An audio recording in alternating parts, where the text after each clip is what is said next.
Yo! What's good, people? Happy hump day. Good old cup of joe. What's up, Cody Modi?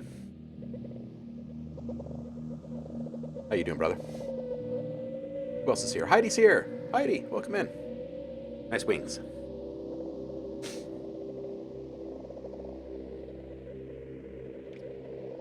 Hope you two are doing all right out there.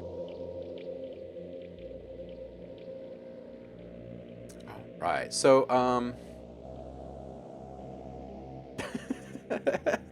just trying to upload to Instagram, getting trolled by Instagram.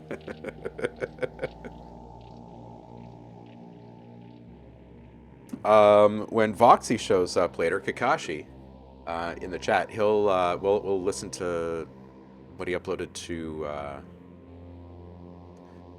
the Discord. That's what I'm trying to say. I've recently added a whole bunch of new image prompts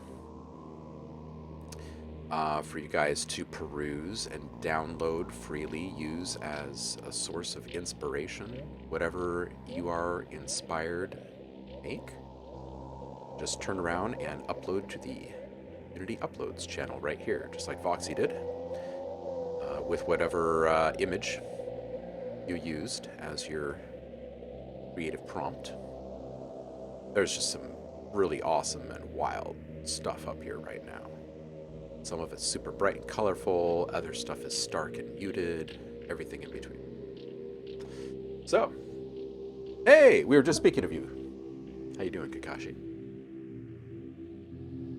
You like the new colorful ones, Heidi? Some peacock stuff, huh? Some jazz-inspired art.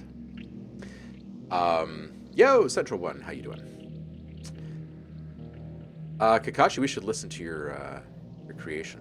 I really like these too. It's like horizon dots here.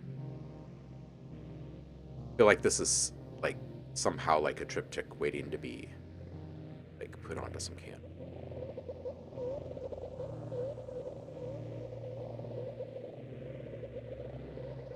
Anyway, scroll through, find something that grabs your attention, sparks your interest, and upload to community uploads, whatever you make. Oh, hey, everybody send vibes to Central One. Got a job interview at 3 o'clock today. Where are you again, Central? Are you West Coast? California, right. Okay, cool. So that is 3 p.m. my time. I'll be sending you good vibes, homie. 100%.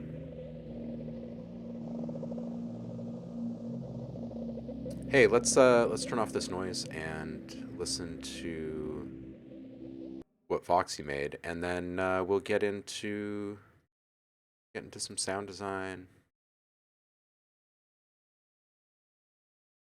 And when we get a couple people in here, a couple more people in here, we'll revisit the conversation about making some money with music and sounds, and like how to actually go about doing that, regardless of what you're trying to sell. Kind of rules to how people find stuff online. And once you understand how all that stuff is actually working and how you can start to kind of game all that in your favor, then get a leg up. It's all we can ever hope for. So. Oh, yeah. Okay, so Kakashi says, I haven't listened to this since I wrote it. It will be interesting. I was messed up on Dayquil dealing with this cold. I feel you, brother. This is, yeah. I've been riding the Dayquil, NyQuil train for some time now. And between that and the fogginess that COVID brought my way, there's absolutely been like a level of what is it, like coherence lost. It's an interesting feeling. I feel you. All right, this one's called Forest, and Voxy downloaded this image here from the image prompts channel, and says if there was ever a time to break every conventional rule of harmony, key, and coherence, it is well inspired by a picture of a tree whilst navigating the third day haze of a heavy Dayquil NyQuil treatment. This is my equivalent of abstract drip painting. This is awesome.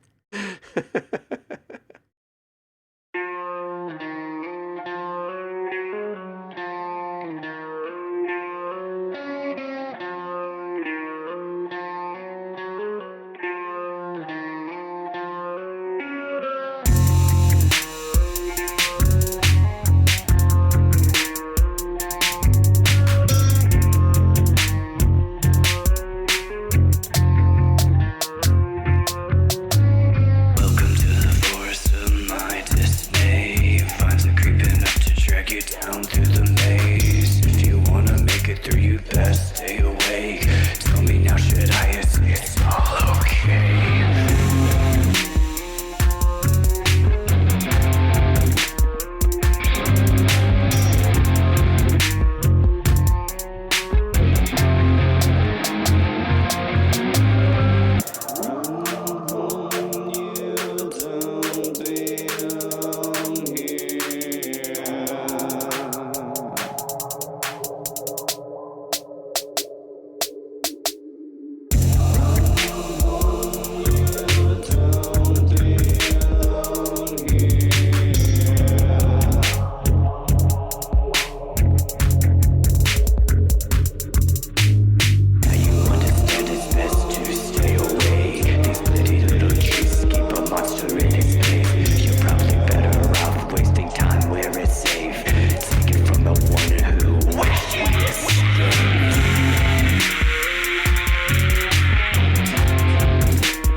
Man, this is good. I like it. I like it. I think that there's um what am I trying to say? See, this is the fog. This is it.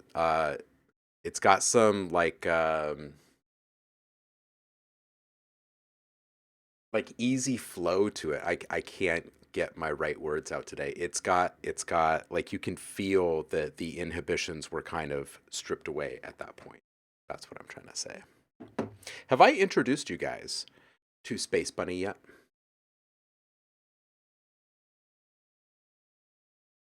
Is this the most adorable little guy or what?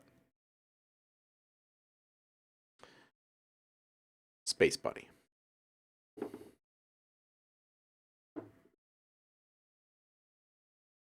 Space Bunny.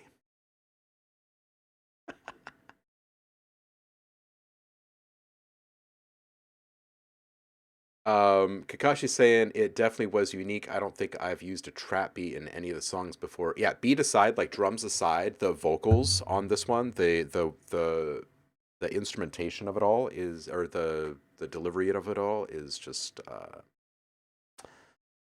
it's got a flow to it. I like it. I like it, and I really like how the vocals kind of intertwine. You've hit your stride there, I think. Yeah, okay, so Space Bunny is another Nikolai Gear production. Uh, Super cute. And he's got googly eyes. He's clay. He's hard. Super cute. Just thought you guys should know about Space Bunny. I'm like surrounded by new creations constantly. Yeah, no, seriously, I think you have. I think you've kind of cracked the nut with the like how you're mixing your vocals and your this feels a little bit more liberated, like the exploration of them in general, but it's good. It's good. Daniel, welcome in. Heidi says, I dreamt about my outer space friend who disappeared as a kid, and there was a whole movie made to it. And I was like one person connected to everything. Just dreamt it this morning. Dude, don't you love dreams like that where it's like you're dropped in like mid movie, mid conversation, and it's like there's obviously a whole world and all of it makes sense and yeah, gotta love those.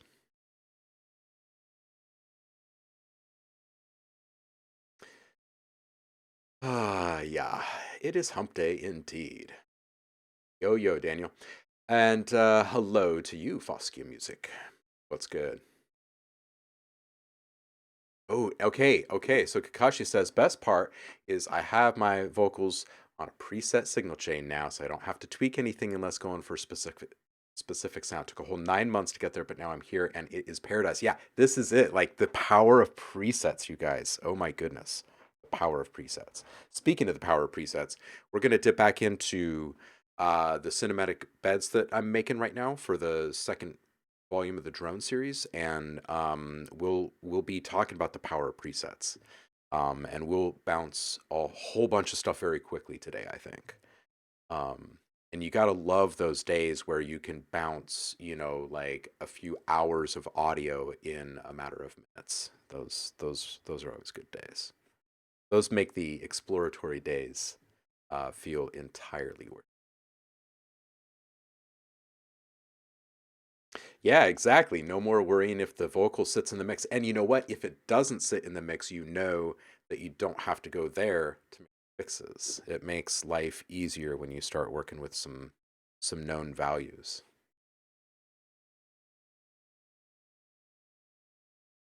Yo, Kai, how are you, dude? Yeah, sure. I'll do a little bit of feedback today. My head is more clear. My ears are more clear. It's good. I just wish the freaking snot would just stop. You know what I'm saying? Man. All right, I'm done bitching about. Let's make some stuff.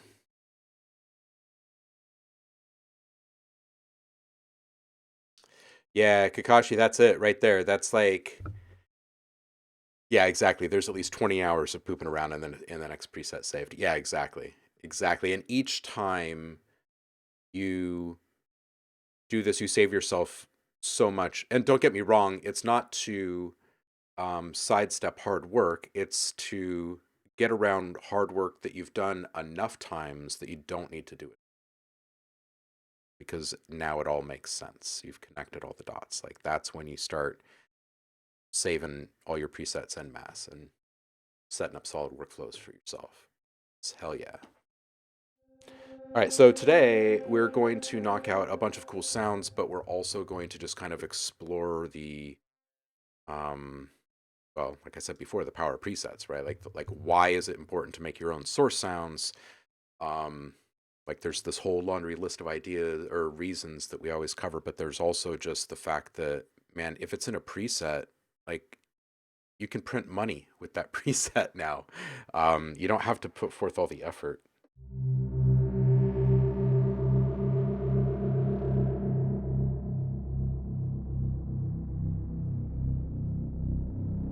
I think this one's fairly complete, and I think that we'll be able to swap out a wide variety of wavetables in there. And I think that this one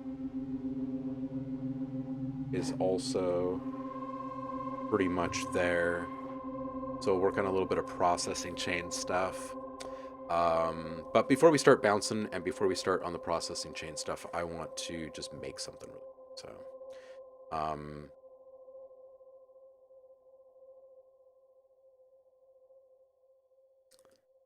back in here. We'll move to something other than serum after this one, probably. It's the last two were made as well. All right. So I think I started with like a sine wave in digital and sawtooth and dystopia. So maybe we'll do a. Let's do a triangle that is being FM'd by a square. what we shall do.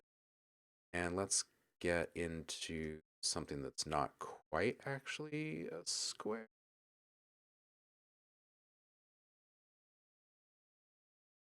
Actually, let's move this one. Basic CJW.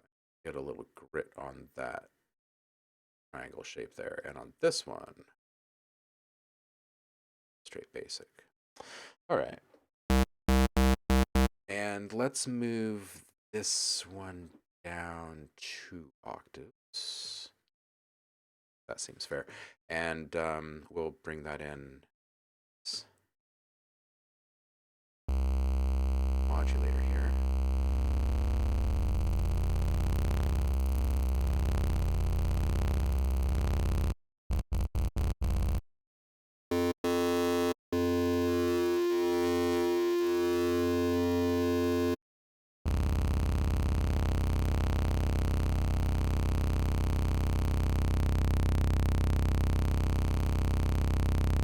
All right, we're going to set 2 slow rolling modulators on these.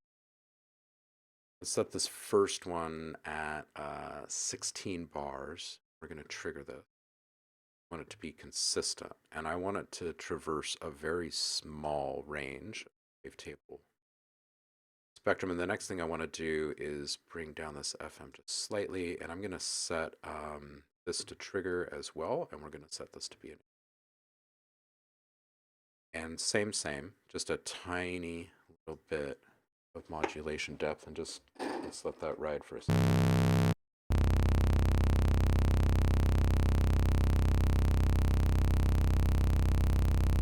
Sweet. Okay, so I want these shapes to be a little different here. Quicker.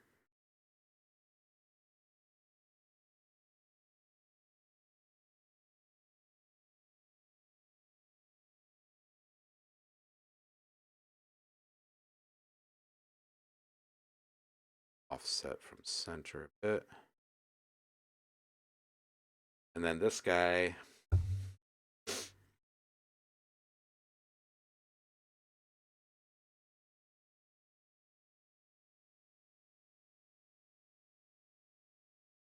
going to go inverse in our curvature here, and then let's put a filter on.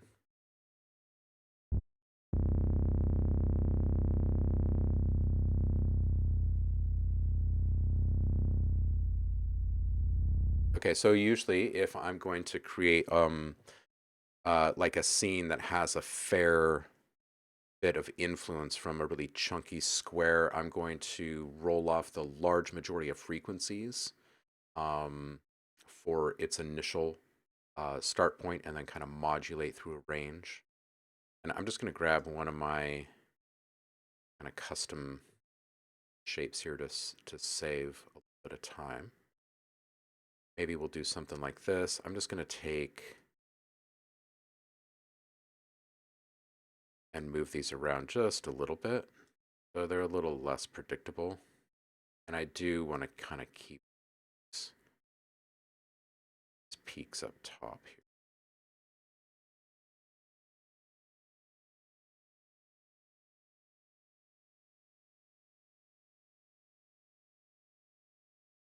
This one all roundy. All right, so this is going to kind of build over time, and let's try something somewhat rhythmic at first, but I think we're going to quickly move towards something fairly slow.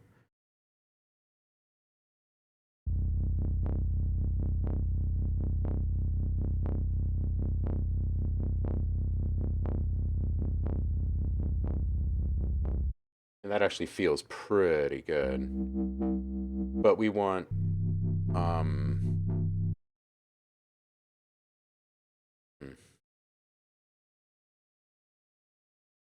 want this to be less rhythmic overall.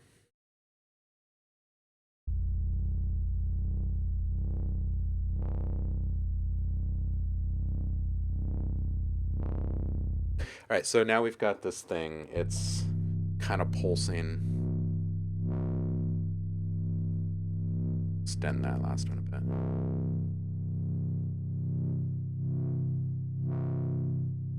All right, let's add some noise in here. This is going to be kind of quiet at first here.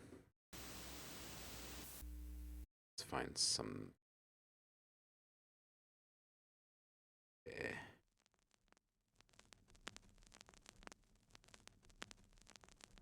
All right, that's fine right there. We're going to take and going to FM from the noise oscillator into our square. I'll listen to that.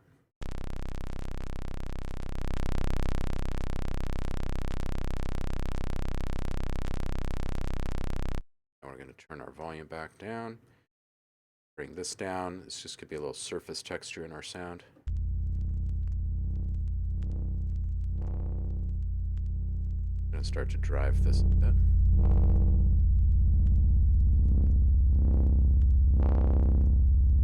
And let's give this a bit more distortion over. Let's give it something fairly aggressive. Let's move over to a sine folder.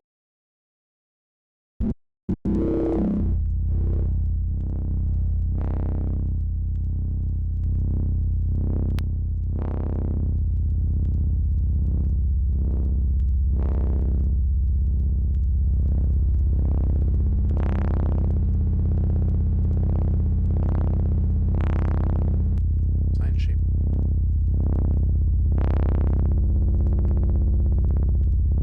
Yeah, okay, so we're going to put this on a slow crawl, and we're going to back this off to like maybe a 4%, and we're just going to put, again, something kind of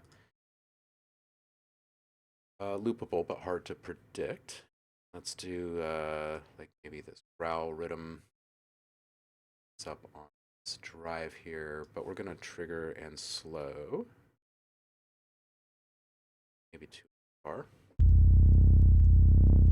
Now let's spread the sound out a little bit. I'm going to up the unison. Boom, boom, boom.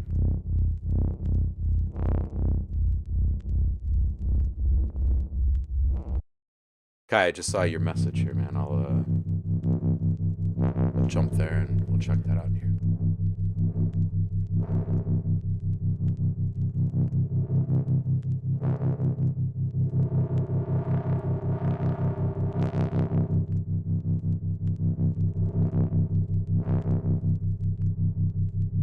I mean, that's actually fairly decent. Let's add our delay. So we're gonna spread this. Let's do like a 16th quarter. Side of that quarter note just slightly, and we'll go outside of the slightly. Yeah.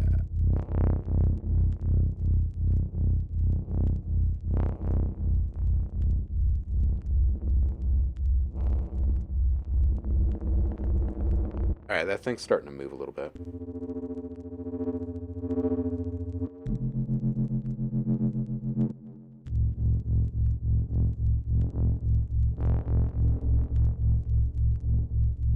It's dope. Okay, so let's get we'll do reverb outside this time, compression outside this time. Let's add another filter, and let's do maybe a small amount of comb or ring. Now let's do some ring mod. All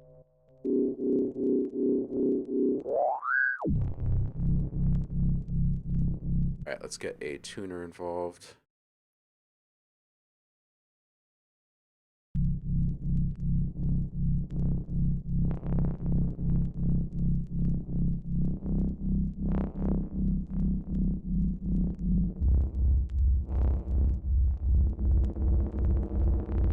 So what I'm doing is I'm taking a look at the note that I'm playing, right? And the note of the drone to this point registers as true. So it's a C. I'm playing a C. When I turn on my ring mod here, I'm going to send the entirety of my mix through it. I'm just going to check out the tuning here. I'm going to create a little deviation. So right now it's kind of meandering a little bit. It's not entirely in C.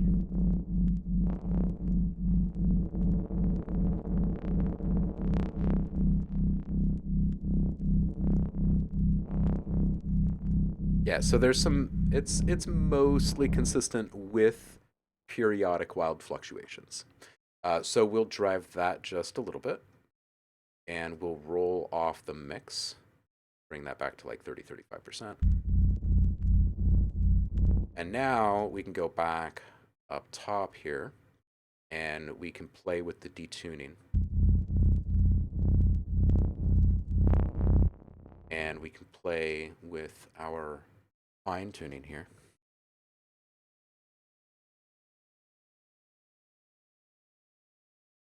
So maybe we'll just go up and down, say, stopped at 14 cents there, just kind of randomly. And I'm just going to grab a little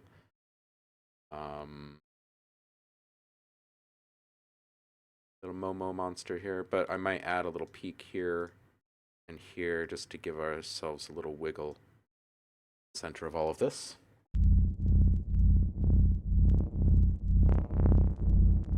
Okay, and we're going to trigger this. We've triggered pretty much all of these things. There's enough randomness kind of baked into the core of all of this just from all the different modulation sources.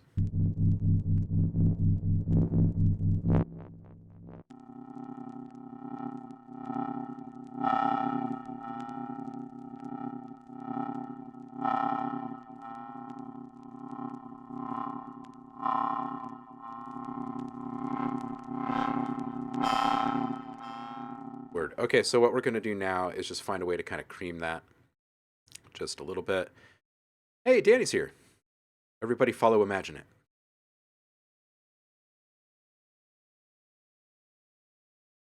All right, so for this one, let's do maybe some ROM.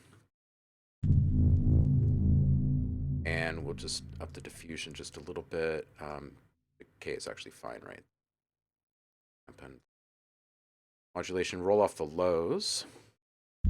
We've got the voices. We've got this moved away from mono, right? Because I use 2 unison voices. So in those lower frequencies, we want to make sure we're not spread too much. And let's just add some feedback to this. So we'll keep it a really short delay. A fair bit of feedback.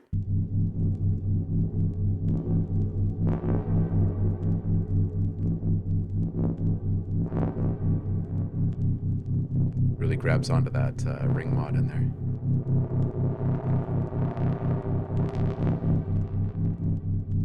All right, cool. So this one,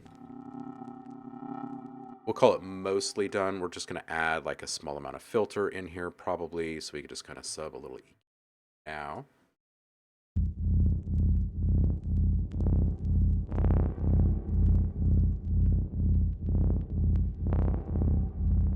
Maybe something like this.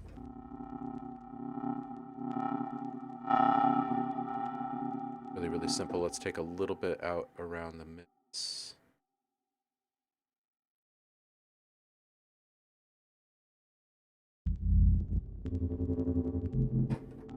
All right, let's go back and test. We're going to hit our oscillator really quick and starting with this basic waveform here, but I'm just going to sub in a few line and see what happens. On me here.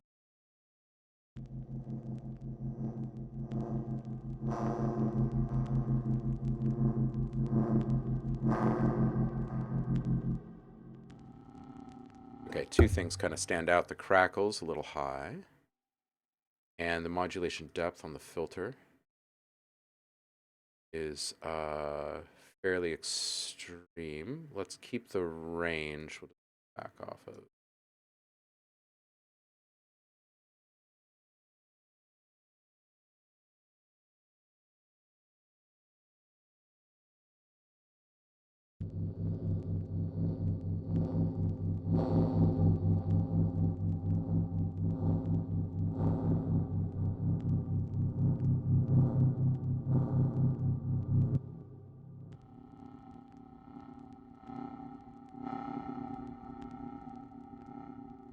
All right, let's filter the noise.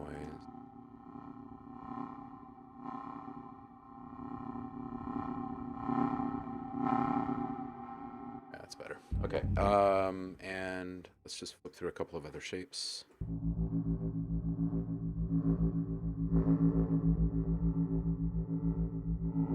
think this sounds pretty cool.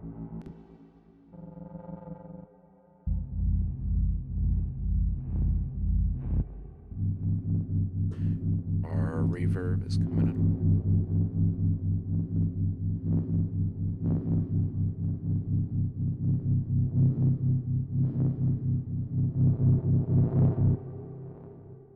All right, cool. So, what is this though? What is our theme with this one? If this one is dystopia,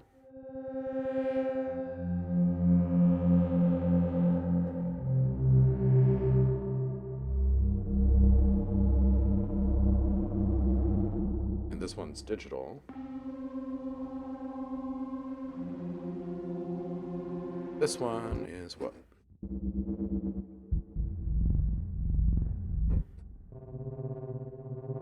Unstable. All right, we're just gonna come up with like loose little themes for each one of these. Let's check out. Hey, what's up, Seth? We're going to check out what Kai has posted in the Discord here. We'll come back. We'll have ourselves a little bounce party.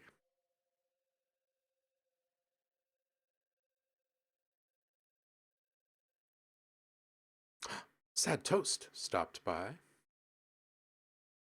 When was that? That must have been Monday. Sad Toast got Mike. I got a microphone, I sing a song for you. I got a microphone, I sing a song for you. Oh, this is great. I got a microphone, I sing a song for you. I got a microphone, I sing a song for you. I got a microphone, I sing a song for you. I got a microphone, I sing a song for you.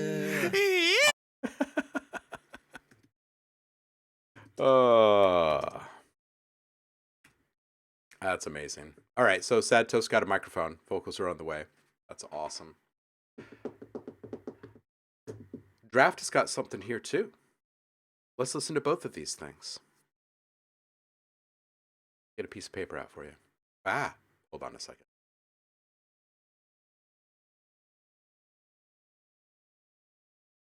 Then maybe after a little bit of feedback, we'll talk making money, and then we'll bounce some stuff.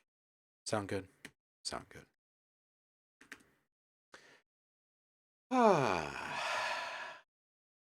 guys ready for this? Let's see what Draft is up to.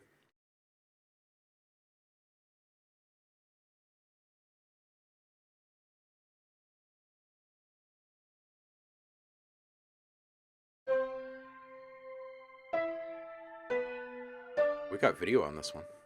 I'll move my notes over here.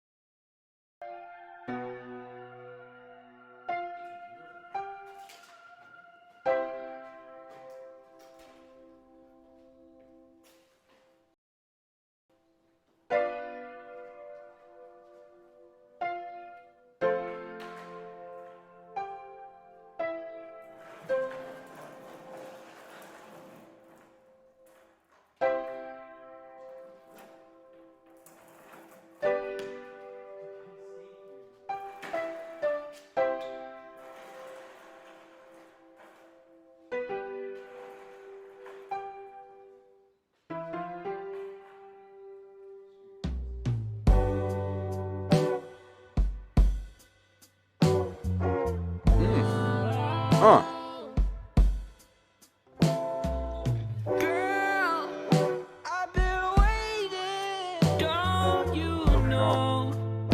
For so long. Baby, I've been waiting for you for so long. No, I see you walking with somebody else.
Tell me why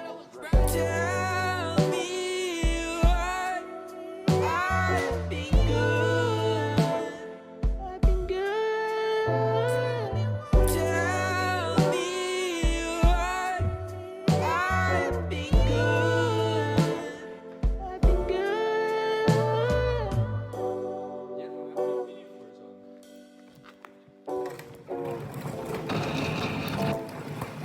I love the raw audio in here.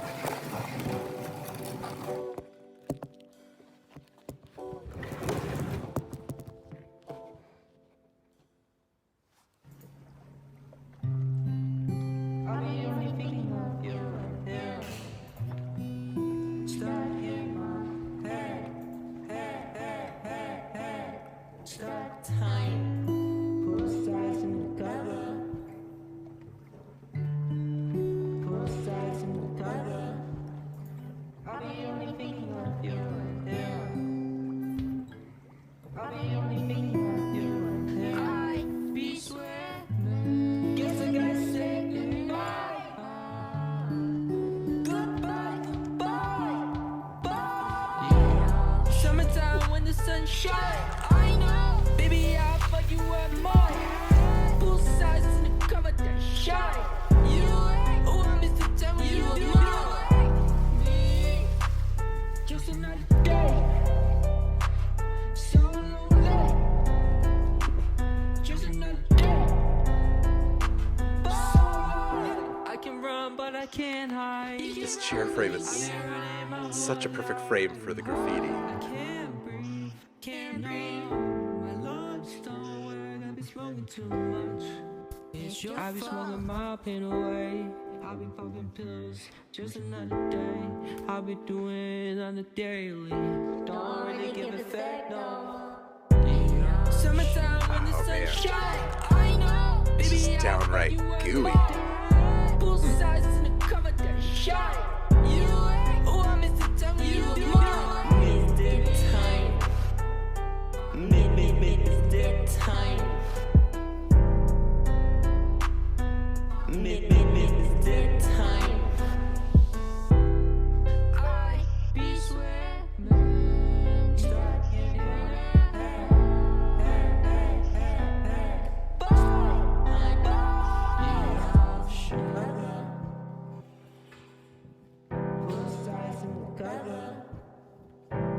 I'll be only thinking of you and him.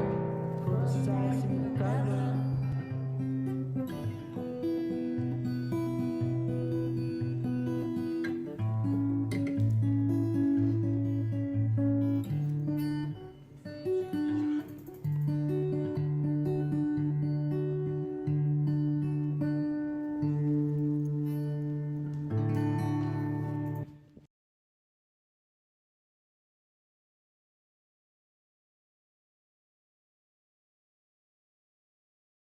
All right, I'm just finishing my notes here for this. This is solid, Daniel. Here's my thoughts on this. The video is great. I love that you kept some of the raw input audio from the camera in there. It I don't know. I'm a continuous shot sucker, like coming from like a film and video background. I'm always a big fan, and there were so many little things that worked out really, really well in that video. And the pace of the music, the delivery of everything, it really allows you the chance to kind of, I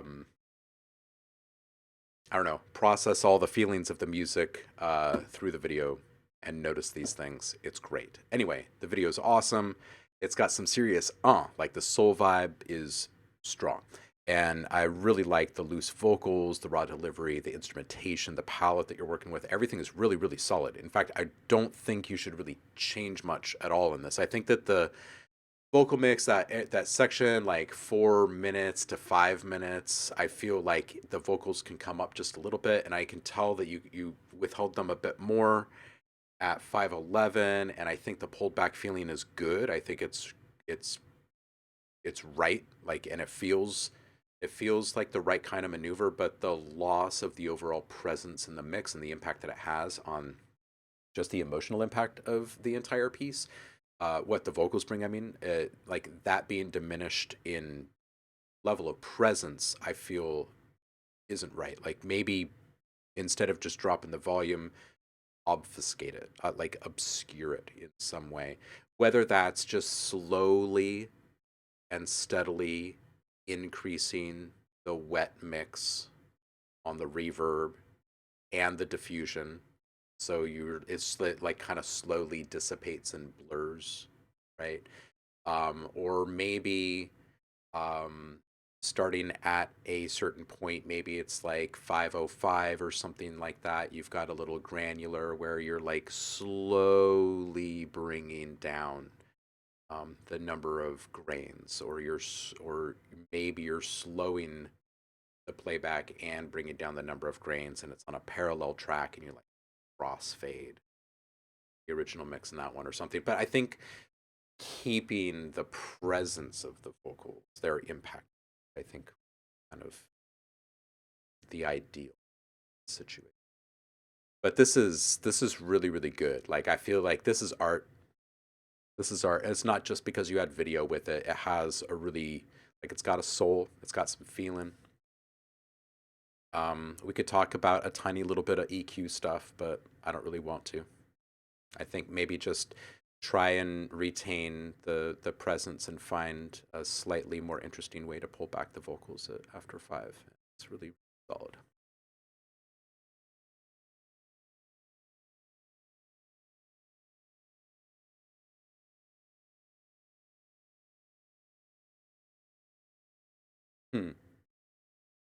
This is nice. There's this little side conversation happening about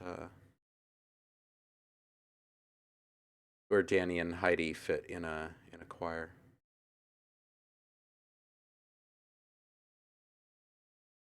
Yeah, Daniel, this is solid. It's really good stuff.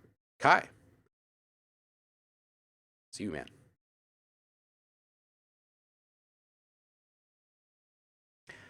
One's called "I Feel Alive," and look at this image, by the way. Man.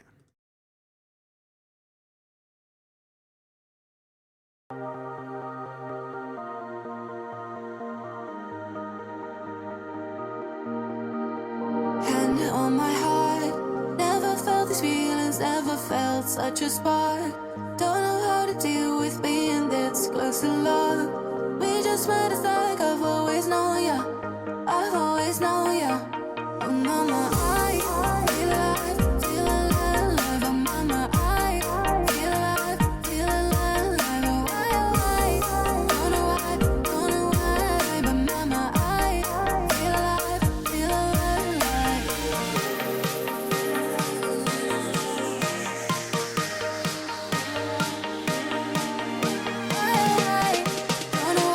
Don't know why,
Dude, Kai, this is solid. This is solid. The vocals are crisp and present, right on top.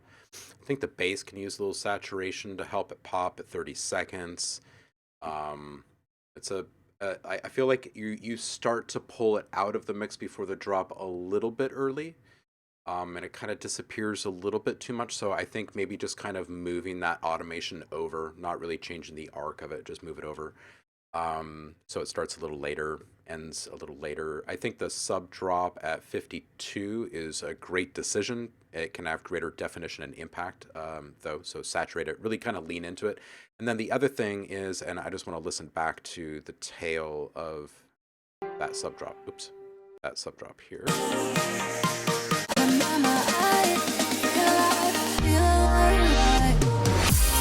Yeah, so I would probably also add an impact.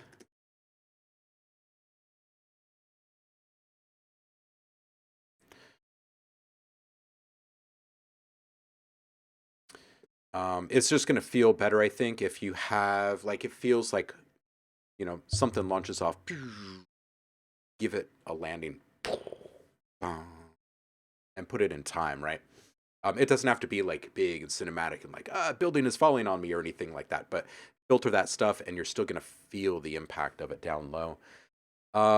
Watch the ducking on the vocals. I think there could be less depth, like less of the overall volume range could be affected by the ducking on the vocals. I also feel like you could have a softer knee on the vocals than you do on the rest. And that perhaps it also has a quicker release. And it, with a more shallow threshold, for the compression, all of that I think would feel better. Everything else would be still kind of dipped more dramatically, so you're still going to have the dropout of a huge amount of the frequency range there. It's just going to help the vocals stay on top a bit more, and then also just in general, Music Dude, welcome in. Happy Hump Day to you. Stagger the parameters on different elements that are being ducked, right? Like sidechain compression is fine for adding movement, getting stuff out of the way of other things in a mix, but the more organic the music becomes and the more fluid the delivery of the music, then I think the more natural or organic we should try to make the volume changes in general. So when you have everything ducking en masse at the same time, it feels kind of rudimentary and predictable, and it starts to clash with the vibe that is fluid and organic, right? So what you want to do is find a way for those things to be just a little bit more of a fluid exchange than kind of this clamped down feel. And the easiest way to get there is just to simply stagger some of the parameters, right? And also never set any of your attack to, or like your attack or your knee, never set it at 1, or at the bottom point. Give it a little bit of breathing space there. Synth ARP on the side can come down a bit. I stopped dropping time tags in here, but this is at about probably 245 or so. The noise is also the same. There's just a little too much noise, I think, in the layered in on the synth. And then the saw synth there towards the end, I think it could have a slightly more shaped delivery because we kind of have a buildup of those mid-range frequencies, which is really typical, especially when you're using like a super saw because they're really big and thick, right? So one way that you can help that get out of the way of some of that competition is just shaping the delivery. So putting a little bit more shape on the actual ADSR, the volume envelope for that sawtooth. Give it a little bit of a dramatic uptick, right? Instead of just starting right away. And if it feels like it's a little bit too lost, start making it a little less concave and more convex, and it's going to give you a better handle on the delivery of the thing. And I think that's it. I think that's it. Like some nitpicky stuff. It's a really solid track.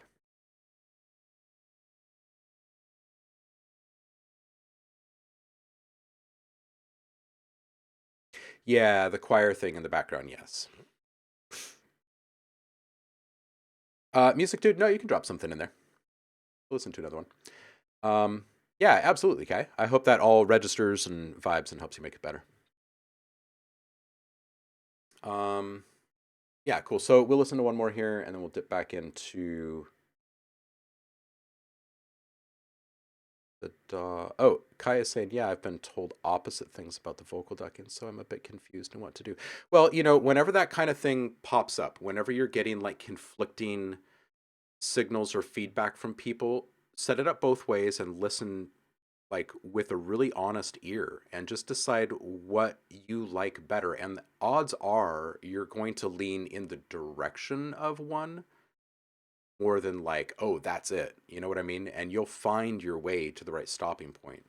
Um, but stop and think about it. If it's club music, right? If it's like dance floor club music, like house or something like that, it makes sense to have all of this stuff kind of in lockstep with one another, right? It's very much just like the hypnotic um, approach, right? Everything is very kind of four on the floor oriented. And this, we've got some finesse and some nuance to the delivery of stuff, and there's more modulation, more change over time in a whole bunch of different areas, right? So um, it just kind of leads to this feeling of those other things should have, like all of the things in the mix should have that kind of ethos backing them. So, and that kind of that kind of trickles down throughout the mix, not just the sound design and then the delivery of the sound design, but then also like the mix. So, I say always, always listen with your own ears and your own heart first and foremost. Like, accept the advice from people, but especially in those moments where you're getting like conflicting advice or input from people, because they're putting it through, and myself included, we're all putting it through the filter of our own likes and dislikes and all that kind of stuff. So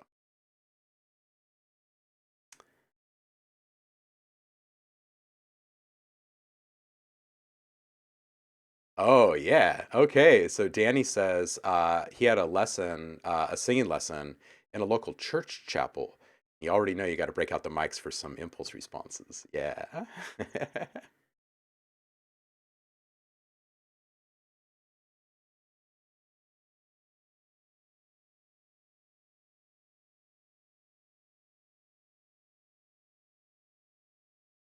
Hmm.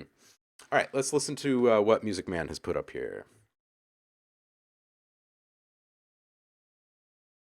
And here, Kyle, I'll stick it in here for you because I typed a bunch.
welcome in.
All right, so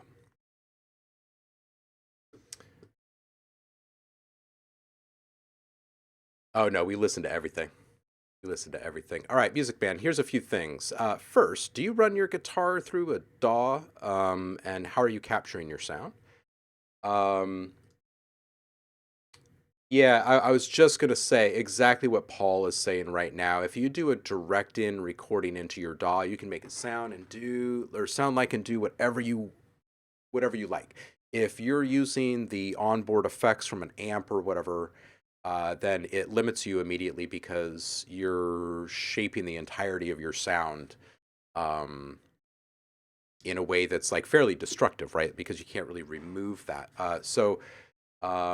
It's just my audio interface hooked up to my amp, no DAW involved, but I do have one. Just didn't use it for this rough demo. Yeah, okay. So here's what I would do. I would do a direct-in recording of your entire guitar routine, and then figure out from there like how you want it to sound. And as you do that, just kind of keep in mind that EQ in a couple of really key places will help, especially um, just like with the like consistency of sound and sound quality throughout, right? One is if you're going to put reverb on something, um, in some cases it's fine to just put the reverb on en masse, right? And the entirety of the sound is affected. Other times you want to do it in parallel, which means you'd actually put it on a separate channel in your DAW and route your sound to it, and then turn up that reverb channel however much you want the reverb added.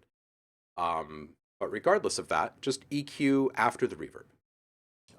So you're only really ever allowing a certain range of reverberated frequencies through, and then the the mix will sound much cleaner, and your guitar will have a lot more definition. And the other thing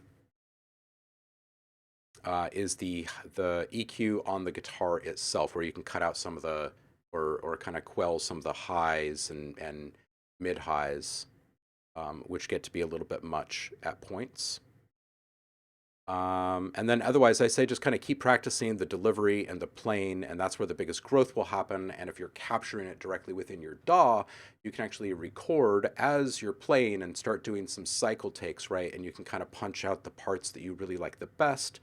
And it'll make you start thinking differently about how you can use your sounds once you've got them in. So you start actually clicking on them and moving some stuff around. Those would be the biggest takeaways at this point. Are you planning on adding more supporting elements in the mix, or is the entire thing going to be guitar solo? Only been playing for 7 months and never really messed with digital stuff. Yeah, I feel you. And it's like a big, like daunting thing sitting in front of you. And it doesn't have to be like super scary. Just know that you're not going to break anything. Get in there and start moving stuff around and playing and try to really kind of, embrace the inner joy kid in a toy store kind of energy. Like, what happens when I click on this and what would this do? Start moving stuff around. You're not going to break anything. Have fun. Come back, ask questions. People will answer. We'll help you out.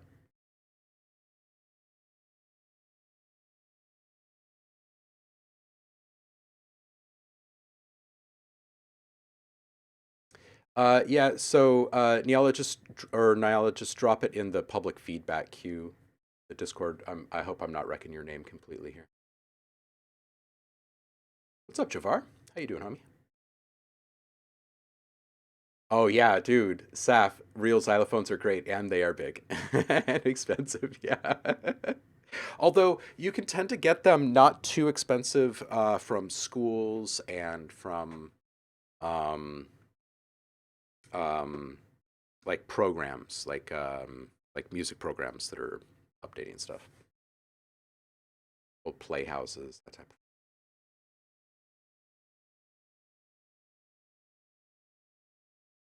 I had a dream for a long time of starting a music library here in Portland, um, pre-pandemic era. We have different types of libraries here in Portland. We're very big on like sharing and renting stuff when you don't actually need to own something, right? Like there's a lot of tool libraries out here, right? So you need like some kind of power tool. You can just like go down the road and borrow it, use it, take it back. It's really nice, right? But I really wanted, and maybe someday I will realize this dream. But I really wanted to put together this studio slash instrument library or studio library where people could check out, like a really expensive microphone for a day, or a xylophone, or like some big bulky stuff, or really expensive stuff that you just can't do realistically, right? Yeah, yeah, freaking badass.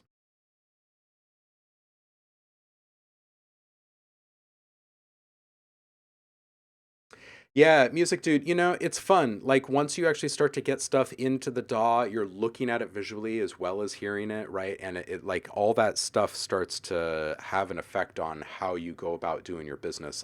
My guess is that you're going to have something um, different than what you're expecting to have if you do go the DAW route, because it's kind of inevitable. Like once you get your stuff in there and you start touching things, your idea will, or your brain will swell with ideas, and all it takes, where it all starts. Oh man, Javar has a friend that has a vibraphone with a whole effects board mounted on it. He does some trippy stuff. I bet that sounds awesome. Yeah, and Danny has a good point. Might be worth checking out Goodwills and other thrift stores. You can find some gems. There are like Goodwill doesn't do this as much anymore because they have like corporate rules that they follow now.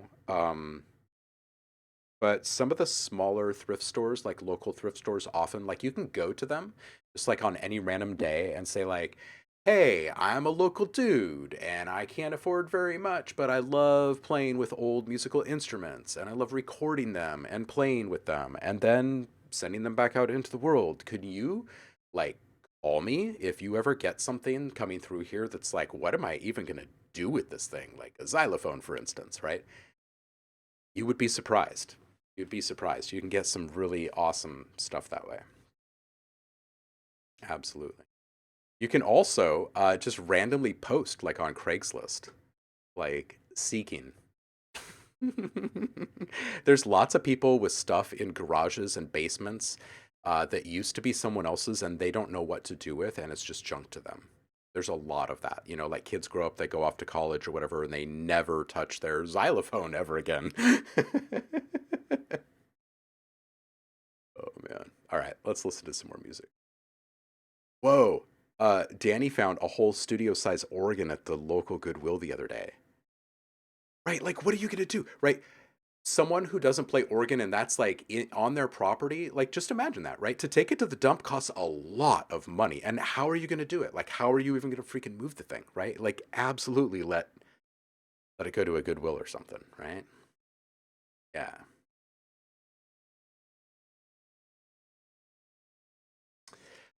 Music Dude, what is your DAW? What is the DAW that you have? What's the program that you have? And in regards to what kind of effects processing thing, you can download a basic form of a plugin called Guitar Rig from the Native Instruments website. You just create a free account there and you can download that. There's some other free things that you can download, and it's a really good way to get started. Also, in your DAW, whatever DAW you have, is going to have a whole bunch of onboard processing effects. Some of them even have like guitar pedals. Yo, what up, Ben? Nanowire's here. All right, Nyala, we'll get to you in just a sec then.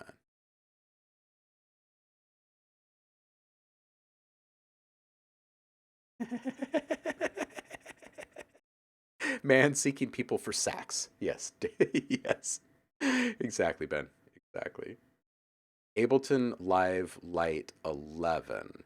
So yeah, in Ableton Live Lite 11, you can run the Guitar Rig plugin, and you will also have some onboard, just stock plugins inside of Ableton that you can use in the effects rack there inside of Ableton. You can also go onto a website like pluginboutique.com and start looking at plugins. You can just check out a bunch of free plugins to get started. You know, you don't even know what you like yet. You don't know what you don't know yet. So start with the free stuff. Don't invest money into it until you start to figure out the type of thing that you're trying to do and the kind of stuff that you hope to be doing soon. And you can kind of upgrade as you go, right? It's actually a really nice and forgiving way to break into mixing, honestly, the digital era. It's very nice. Lots and lots of tutorials and people willing to help out there.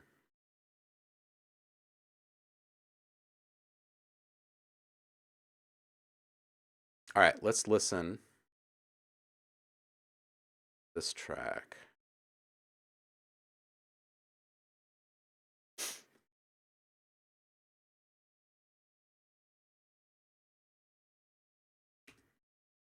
All right, this one is called Nyala Kill and Koki Santana, Find You.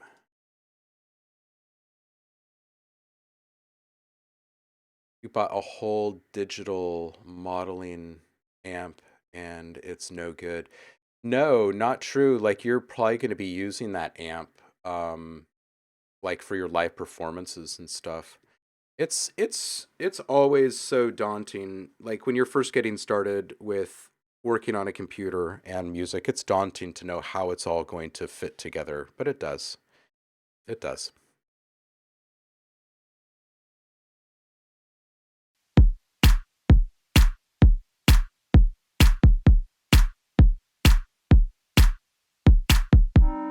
I want you now. I can't be without you.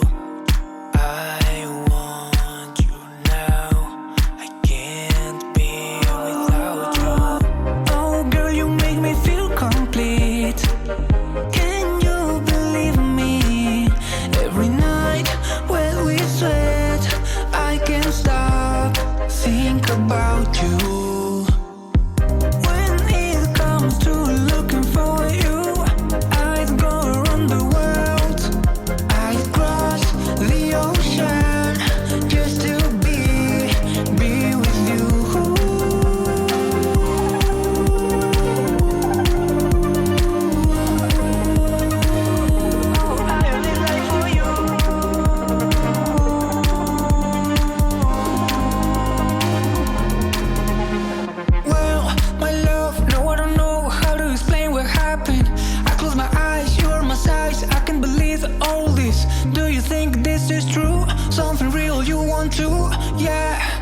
was in blue and everything changed when I saw you.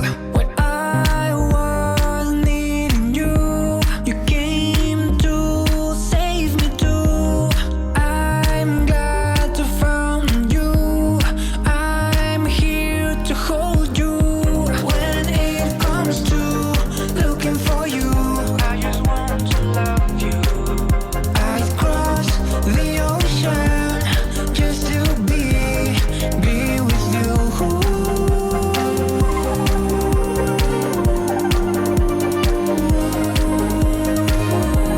I only live for you.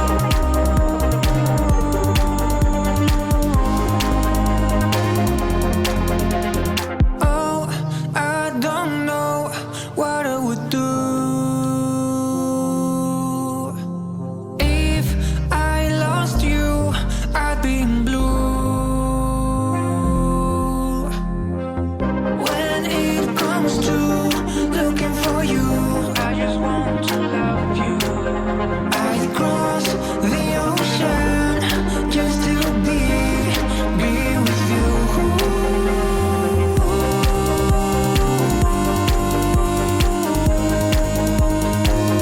Oh, I only live for you.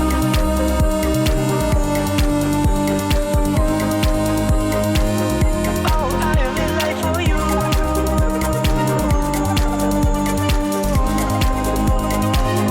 Oh, I only live for you.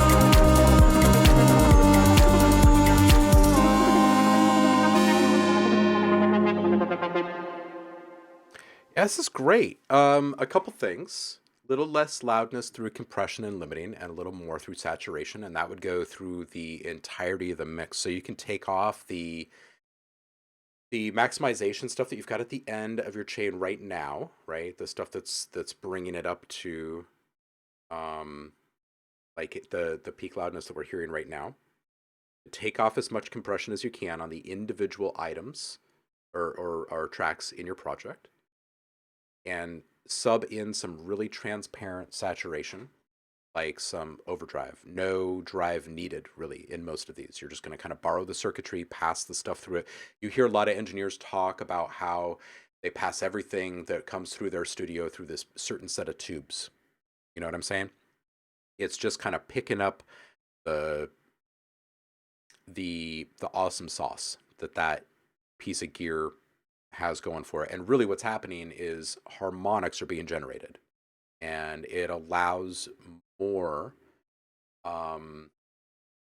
more of the sound to exist. Basically, there's more for us to grab onto and hear, which translates as definition and character and an edge to the sound. And it's gonna, it's going to translate better in the mix because there's more frequencies poking up in different spots, right? So they're kind of able to cut through the mix a little bit differently. So I would do that. I would absolutely do that. There's also, it will help you kind of preserve the dynamic range and keep all the tight, crispy, well-defined sounds you're aiming for. It's just going to sound a little bit better because each sound is going to be a bit more upright on its own anyway. The ducking of the vocal channel, it's really simple. You've got at the end of your chain, so you've got your reverb, and then you've got your EQ, and then after that you've got a compressor, but you're not adding any gain. You're just sidechaining in the vocal signal itself. So each time the signal comes through, it ducks the loudness of the signal in that channel, right? And as soon as it dips past the threshold again, it releases its hold on the sound. So it's really just there for the enunciation and whatnot, for the added clarity. The only reason I bring that up is because you've already got such a super clean mix. You might as well go the extra mile there and get the super awesome thing going. And then the other thing is that you might want to check out like a little bit of and you can do like an A/B comparison on this and see which one you feel better, but some kind of dynamic EQ or multiband compression on the vocals, simply to attenuate, to kind of smooth some of the mid, high, and high frequencies of the vocal itself. Not to kill any of the crispiness, but only to deal with the peaking in certain areas. And I think that the large majority of that's going to be solved by not arriving at the loudness through the compression and limiting. I think using saturation instead will get you there whatever is still a little bit edgy or harsh in the mid highs and highs in the vocals, you could solve with some dynamic EQ stuff. It works exactly the same way as a multiband compressor. You just kind of set a limit or a threshold, and when a peak gets to that point, it actually pulls it down dynamically based upon the signal strength in real time. So it makes it a really nice kind of balancing agent in the mix. All right, let's see if there's anything from the chat we want to add to this.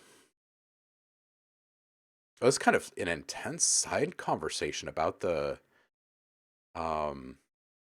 stuff that Heidi, your teacher, has seen coming through in her classes. Wow.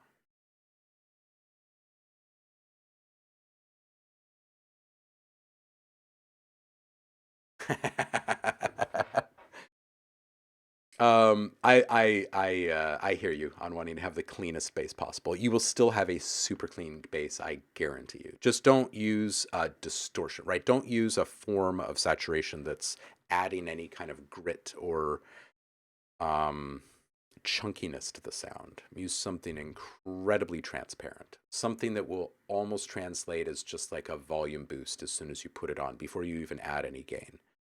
That's where you know you're sitting in a good spot. You can also get similar effects from some types of like tube EQs, tube compressors, stuff like that, because of the circuitry involved, because of the modeling involved.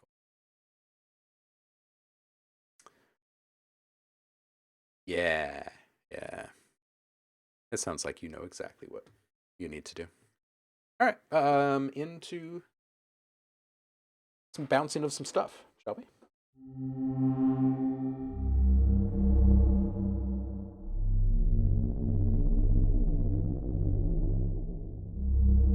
All right, so I think what we'll probably do is run like, okay, this is at 60 BPM. So if I run a 16 bar, it's going to sit at 1 minute. We'll have 5-7 seconds of reverb tail on that. Okay. And what's 30?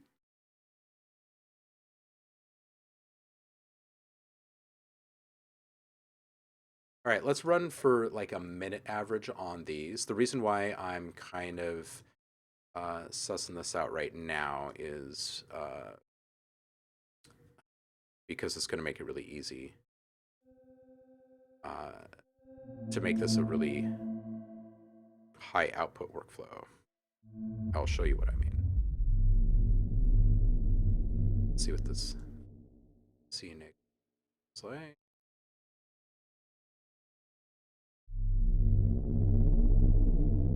Pretty flubby. Pretty flubby. All right, so C, pretty solid. C1, solid. Yeah.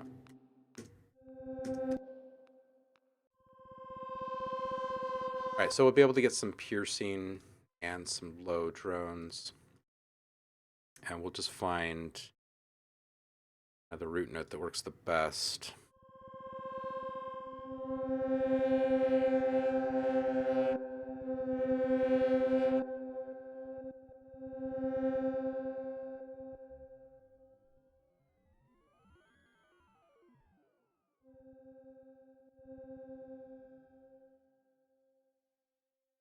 There's this weird little bug in Logic where if you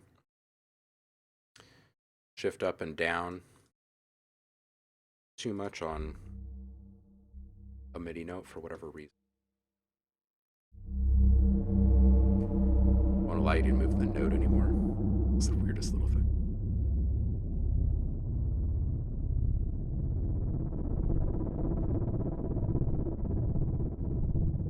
All right, so we need to talk processing chain really quick, because I want this to be as turnkey as possible. We're already sitting at needs to be cleaned up a little bit, so we need to here save what we can.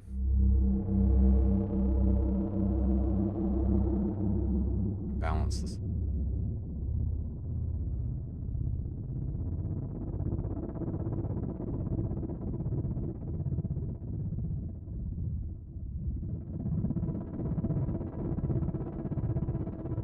Goal here is to bring the sub frequencies down so they're not the highest peaks here. We don't want that.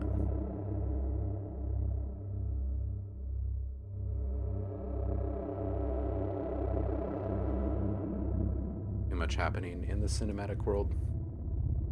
Let those frequencies dominate too much for a bed. All right. Let's just make sure that that translates up.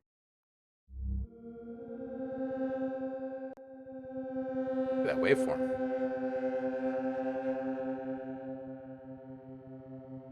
My goodness.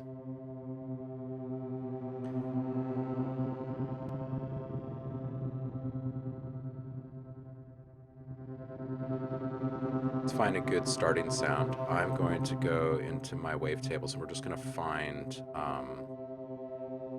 some interesting stuff here.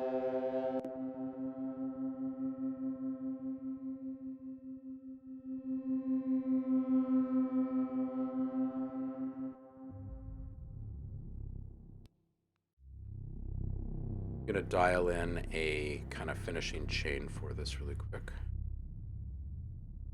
Let's tuner. Start with a little EQ. Put on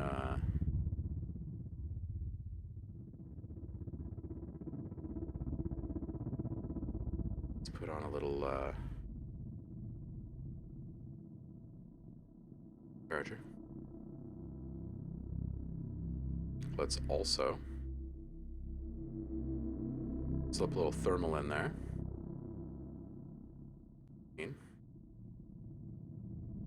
Our compressor or a little something to hold on to.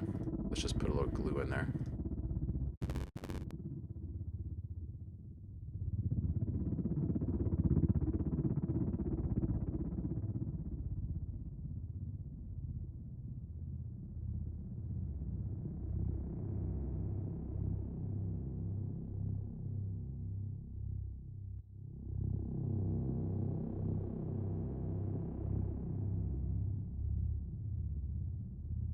Push the sides of this out just a little more.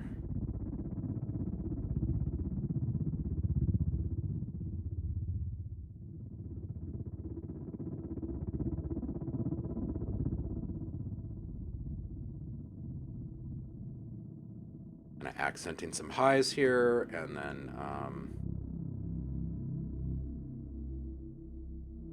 dip into this compression. Brings our input up.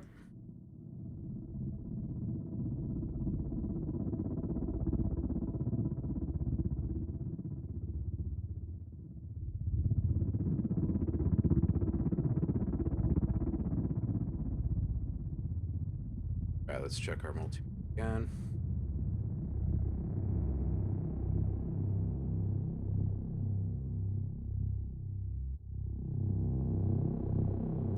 All right, last thing we need to do is just kind of smooth out the modulation depth here, because it's just a little bit too much change.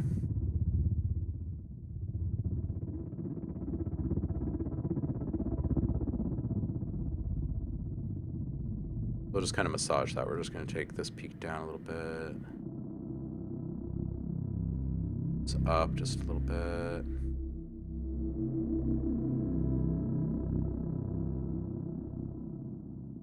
That's better. All right, and what else do we have here? We've got our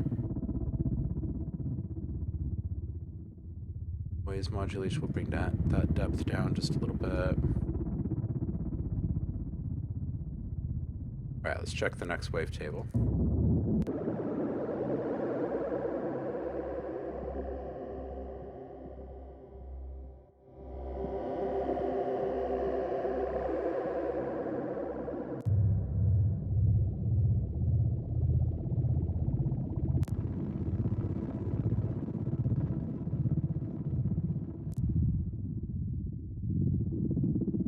Boy, this rapid modulation on this noise oscillator is just awesome. This is a little kick transient sample.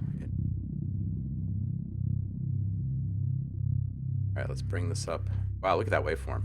Look at that. bring this up one octave.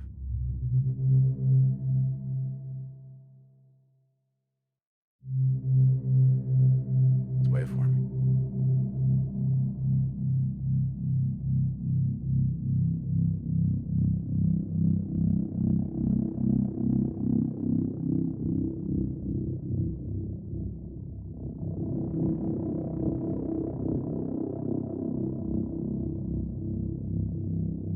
All right, this feels about right in regards to modulation depth and everything. We're a little spicy on levels. It's okay.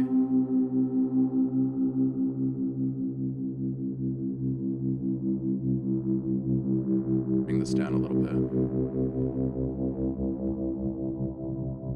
It kind of brings it within range. All right, so we're going to start bouncing here. And let's see how high we want to go.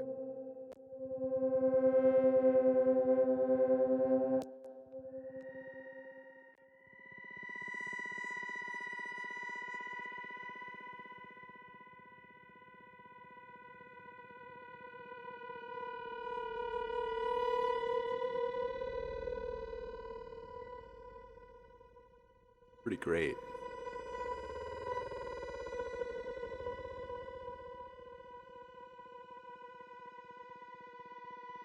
Oh, this is a pretty good one. All right, so we might start up here. Let's try just a little bit higher and see.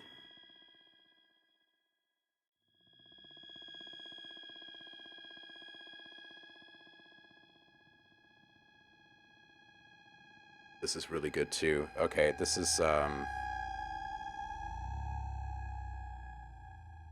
G sharp. All right, let's just start bouncing some stuff. This is going to be save this. All right, bounce this. This is a G sharp.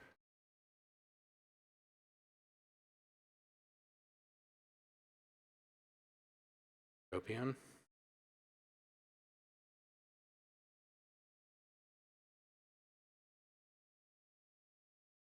Zeep, how you doing, homie?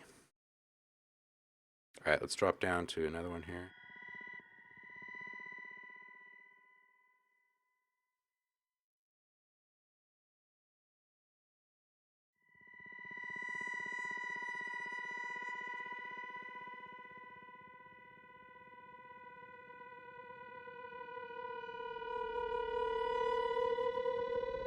Okay, this is a B, so we're going to bounce this.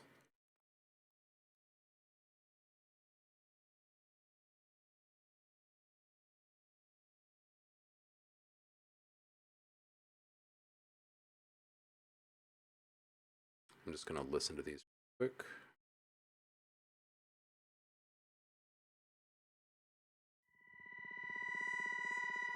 Wow, look how small that waveform is. It's gorgeous.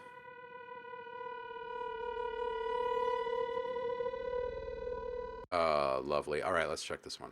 This is our G sharp. All right, cool. So back to our patch. Let's drop this down a bit.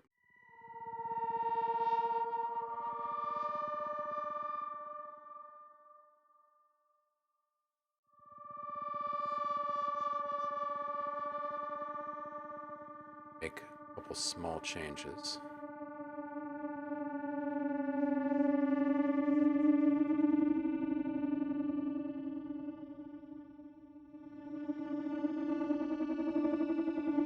Wow, that's nice.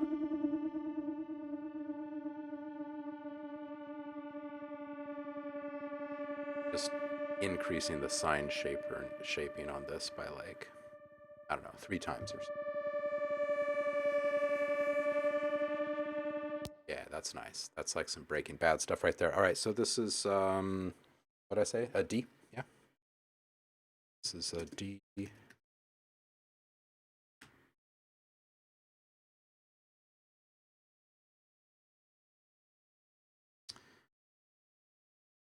Okay. And at the end of our piercing range, let's get into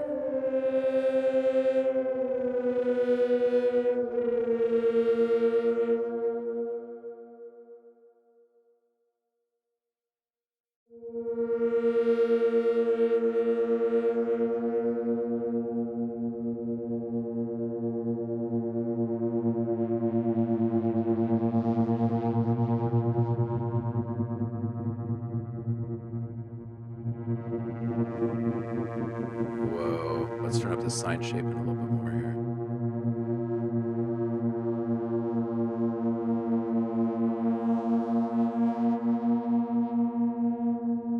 Wow.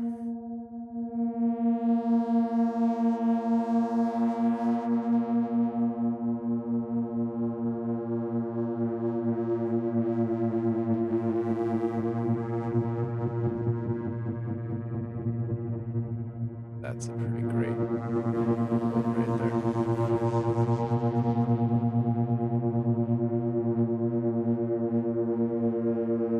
Yeah, it's very unsettling, isn't it? All right, where was that? A sharp.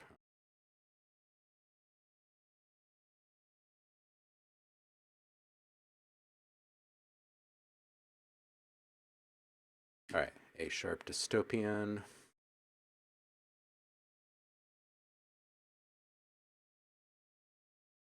Yeah, these waveforms are really starting to take shape here. All right, let's drop this down.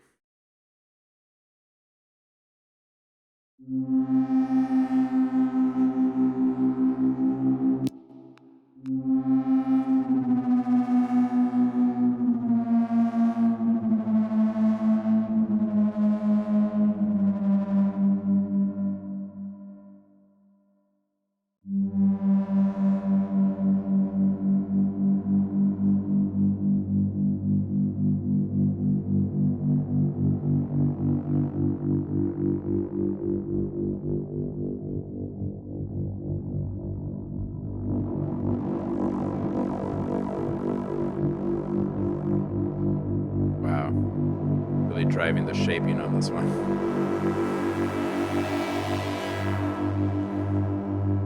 Maybe right here. That really helps.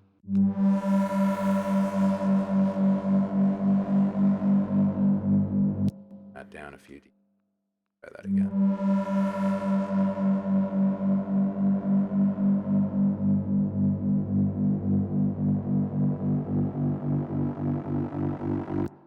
Try again.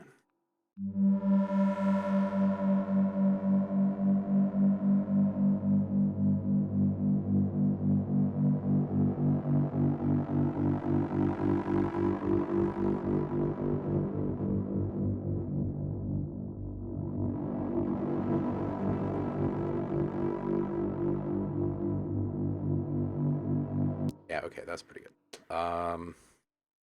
It's a G.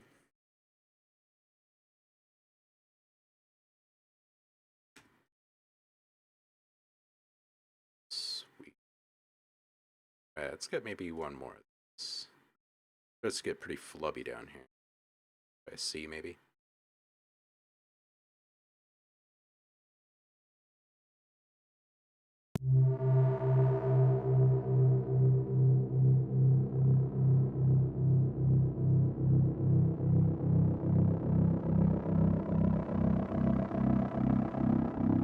Let's bring this way back.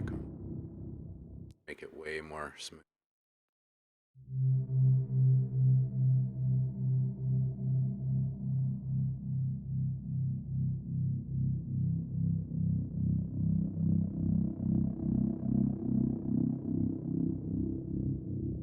This feels better. All right, so we'll call this a C. Dystopian.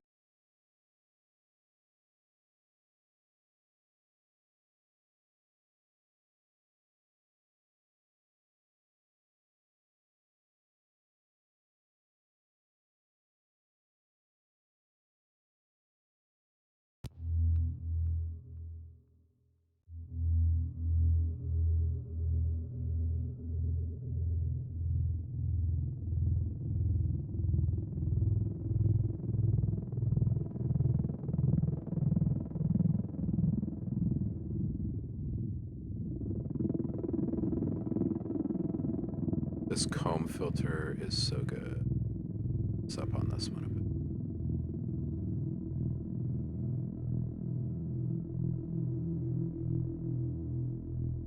again with the sign shaping. Very powerful.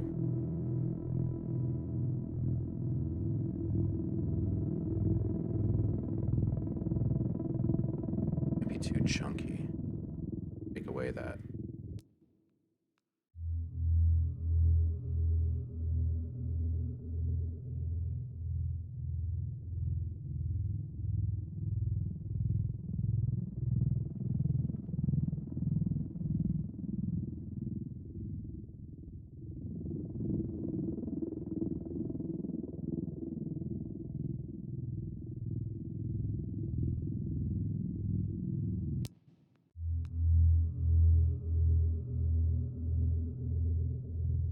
Oh, Paul, that sucks. You can't upload right now.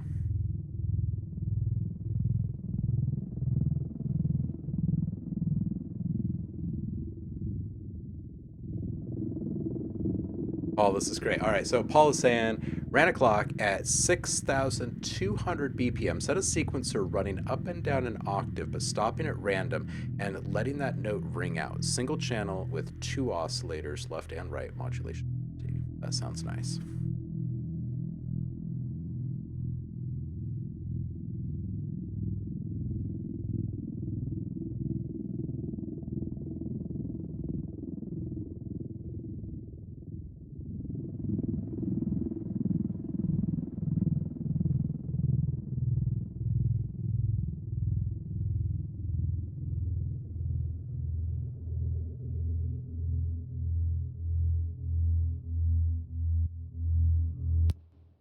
This one out. This one is.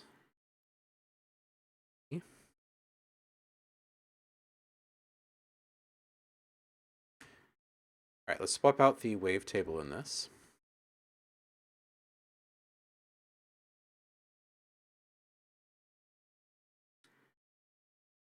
One of my wavetables.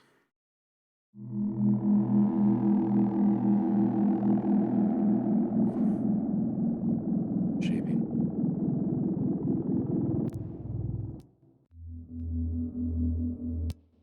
I did like, if I go back into the top of my stuff, it was a beautiful.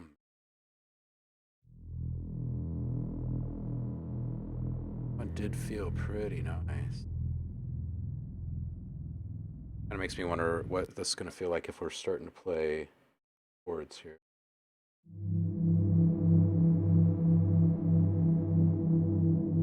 Yeah, this feels really E minor. It still very much has the dystopian feels. And this is going to be bounced at a really low level here. Yeah, I like this. This is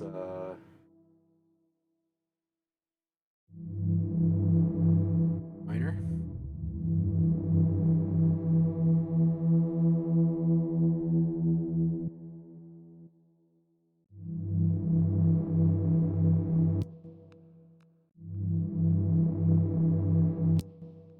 Okay, so bounce this.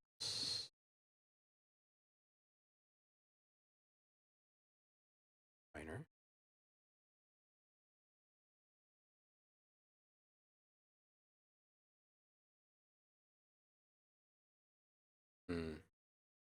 Guess we should probably call this dystopian.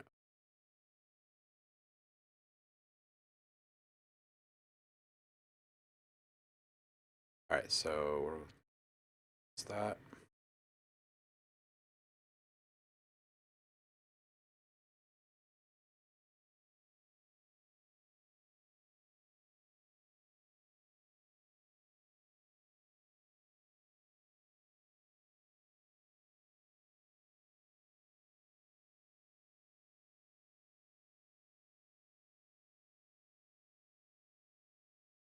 Well, where'd my sound go?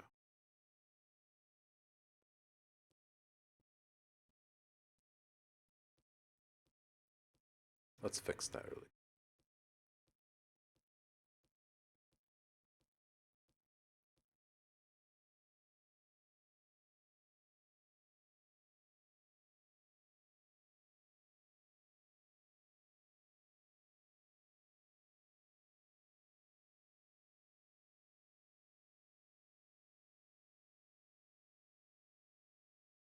Why am I not getting the sound out? What's going on? Logic. Ugh.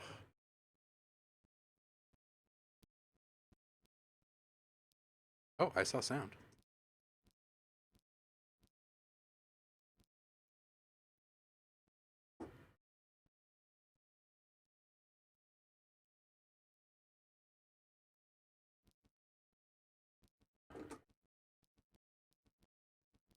Uh,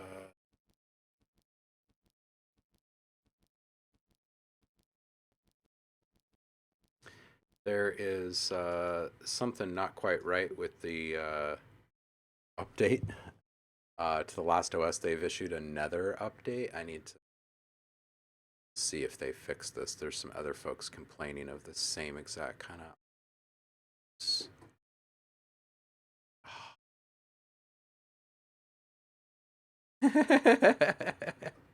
Kakashi. Okay, I'm going to save this. Logic.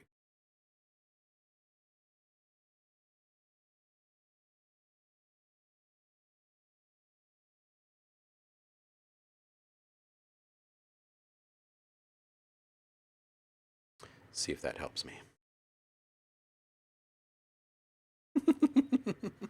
I sense no idiocracy here.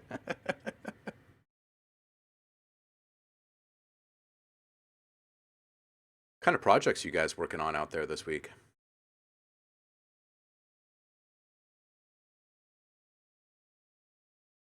For those of you who weren't here earlier, I mentioned I added a bunch of new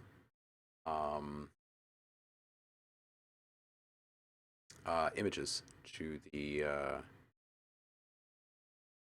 image prompts channel in the community challenges on the Discord.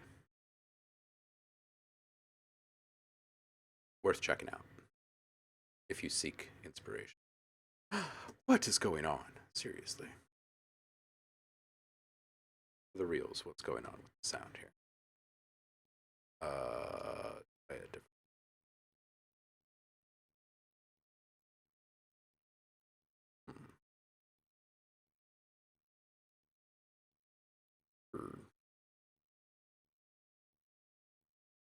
And tell you what, two like back-to-back bummers. First, RAM that was generating kernel panics. And now a bummer OS update, which tweaks the audio. Psh, come on, man. It's 2023. Can we get stuff that just kind of magically works for us? Yeah, I did. I got the RAM issue fixed. I'm still sitting on the RMA here just to make sure that it's all good. But I installed it on Friday. I haven't had any kernel panics since. I've tried to put it through the paces. It's a little wonky because I have this other thing that was introduced by the OS update. So, but the RAM seems to be fine. It seemed fine from the very first second. So I think I'm good there. It works for the first week though. Yeah, I'm no fool. I'm not gonna send them back their product right away. We'll see if their stuff works past 1 week, and we'll send back their other. Man. Okay, so can I play like just an audio file?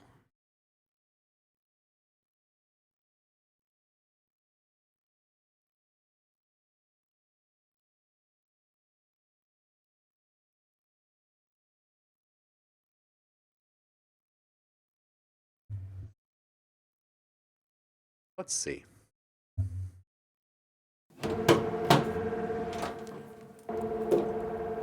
That sounds like a sound to me. That works.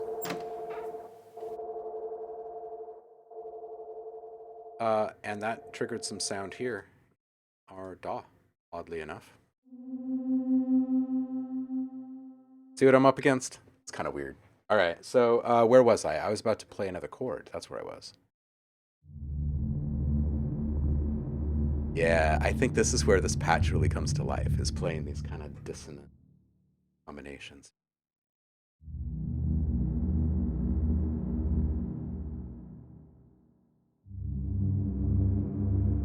Ooh.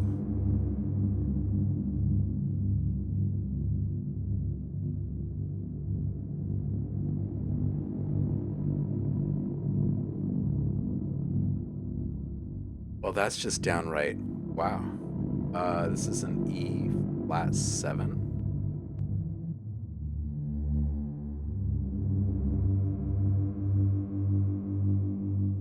How different does that sound from the E minor here?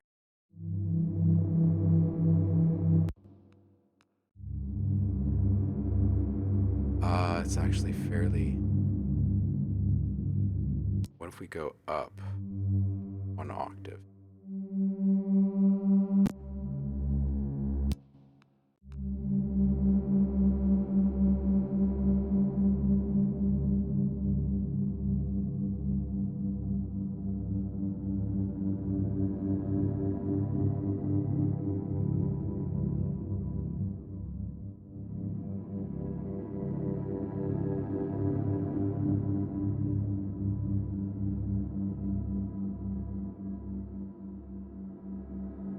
Does it do a tritone? So let's find out here in a moment. Trying to decide if I like this one. I think I do. It's highly unsettling. Okay, so this is still then. Where am I? Oh, this is quite a bit different. So this is a D flat. Okay. Cool. So let's bounce that. Yo, Wolfpacks, welcome in. What did I just say? D flat, right? D flat. D flat, and this is a dystopian. All right, let's try a tritone.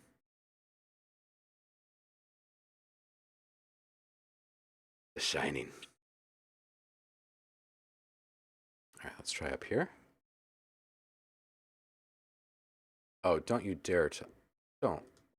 Seriously, we're gonna do it again. What happens if I come over here? Sound again. Oh, this is so weird. Ghost in the Machine. All right, let's try a tritone.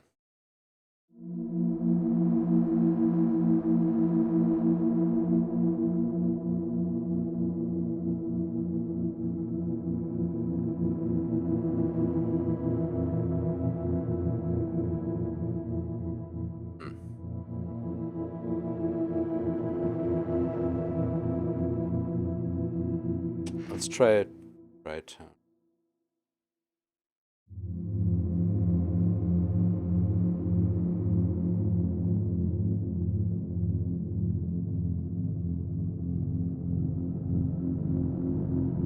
Whoa.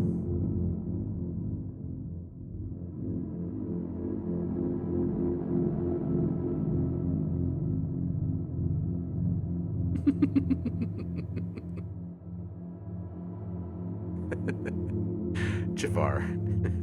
Ow, why'd you hit my leg? And why is it so spooky? Yeah, it does sound a little less dissonant than the D flat, huh? This is like, this has such a mood though. Like, this is such a specific mood. All right, we're gonna do this.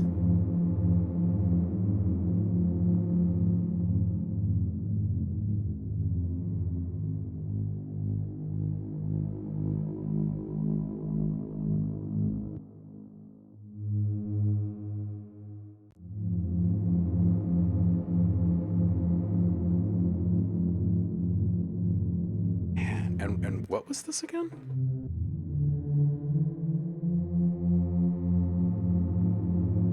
Just an F.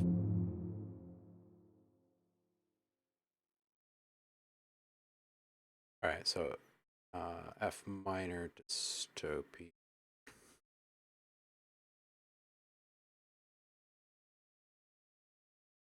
Okay, so that gives us a total of 3 then from this beautiful mess wave table. Let's try something with a lot more separation. Oh my gosh. Got to be kidding me. What's going on? Audio.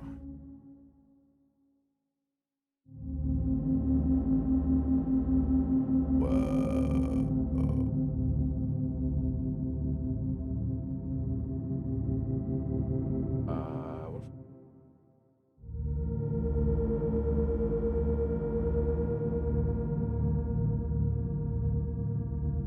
man.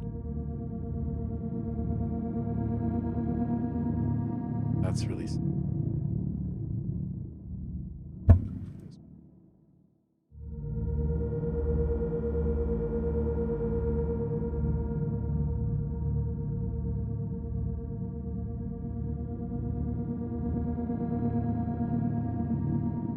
This is why you sync your LFOs, right? Get the stuff that you stumble into.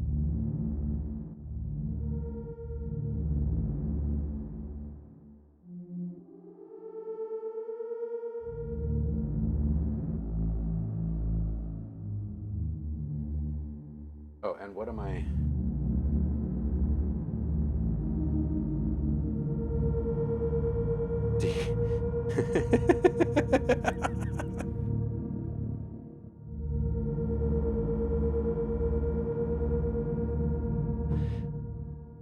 And oh man, I stopped putting the full name tag on these. That was stupid of me.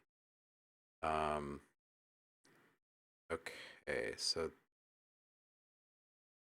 this is an O2. O2. We're about to bounce this, which is it's a. This is going to be one interesting drone pack. We're gonna have to have like traditional, like low drones, pitch drones, piercing drone. Okay, so a D. Dystopian. Cool. Yeah, Ben, absolutely. Post it. I kind of want to move away from the beautiful mess and get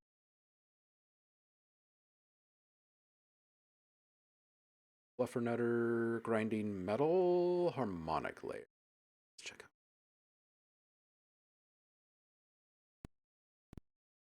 out. Oh my god.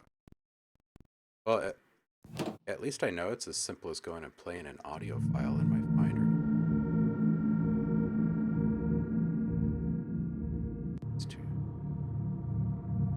scrolling. That one sounds good.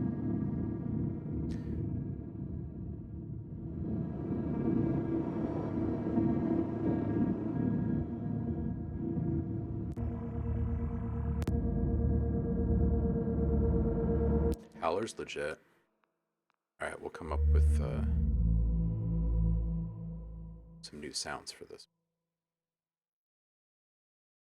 And the Discord. So Ben, what is this? It's some weird trippy shit.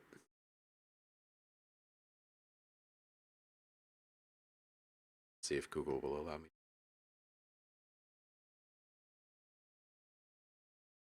Rage rations.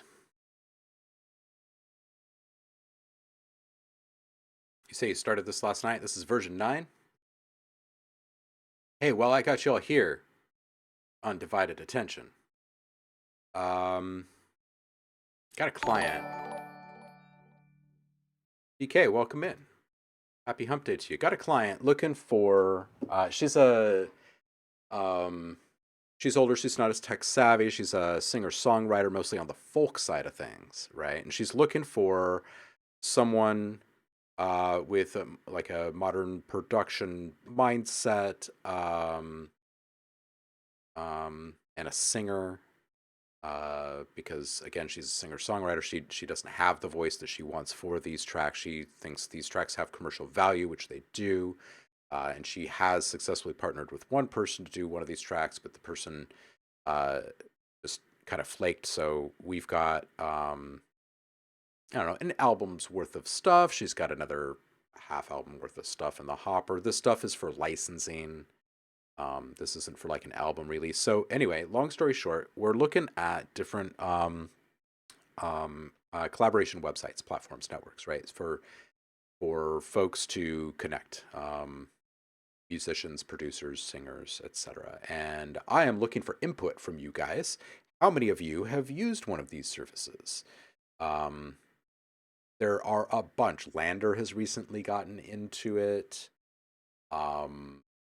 There's like Songbay, which allows you to like sell stuff outright, right? Or collaborate. But just kind of want to gauge as wide a spectrum of opinions as possible on this so I can give her some feedback. So if any of you have experience with those websites, especially on the discovery side of things where people are actually connecting.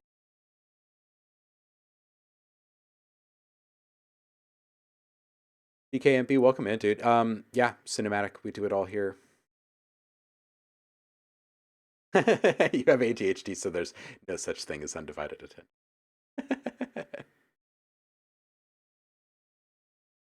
Cool. Yeah. Let me know if you guys happen to, cross paths with someone who's talking about one of them or something. I mean, I've got a decent idea, but I really just I don't have any experience in those marketplaces, and I don't want to pretend that I do. So, or networks or whatever the hell.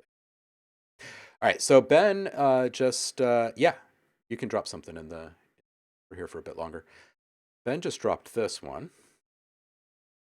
And where'd it go?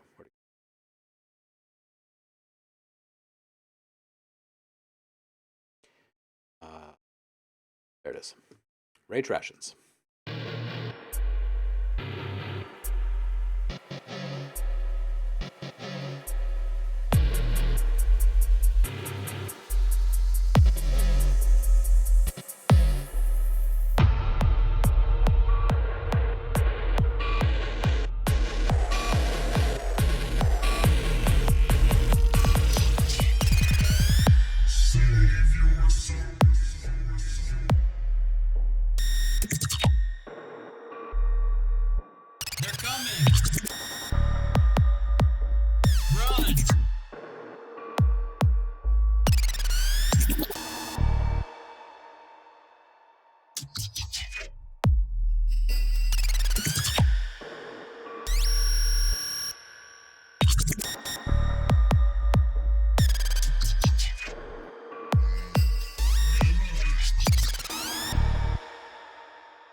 All right, homie. I feel like the mix feels a little restrained at this point, kind of held back rather. More upward compression could maybe help that. I like all the sound design.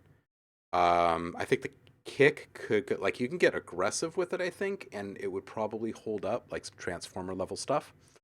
Um, Insert here my usual comments about ear candy and transition sounds for interest and stuff. Can definitely kind of hear interesting lines in my head listening to this. Maybe a little less linear decay on the verb, so it's not quite as predictable and constant. And then less high frequencies being disclosed in the verb as well. Yeah, I think that's about it. What's everybody else saying? Waiting for something to punch me in the face. Maybe a riser or something to keep the anticipation high. I'm confused on how intense this is supposed to be. I'm very disoriented. That may be the point. Dremy is here. Welcome in, dude. How are you? Yeah, you bet. Always good to hear you, dude. Who do we have here? We got KMB. This one is called Intense, and KMB says, I finished this 10 minutes ago. Nice. Freshies.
Right. Yeah, this is cool. This has got some interesting stuff, and it's a bit of a journey.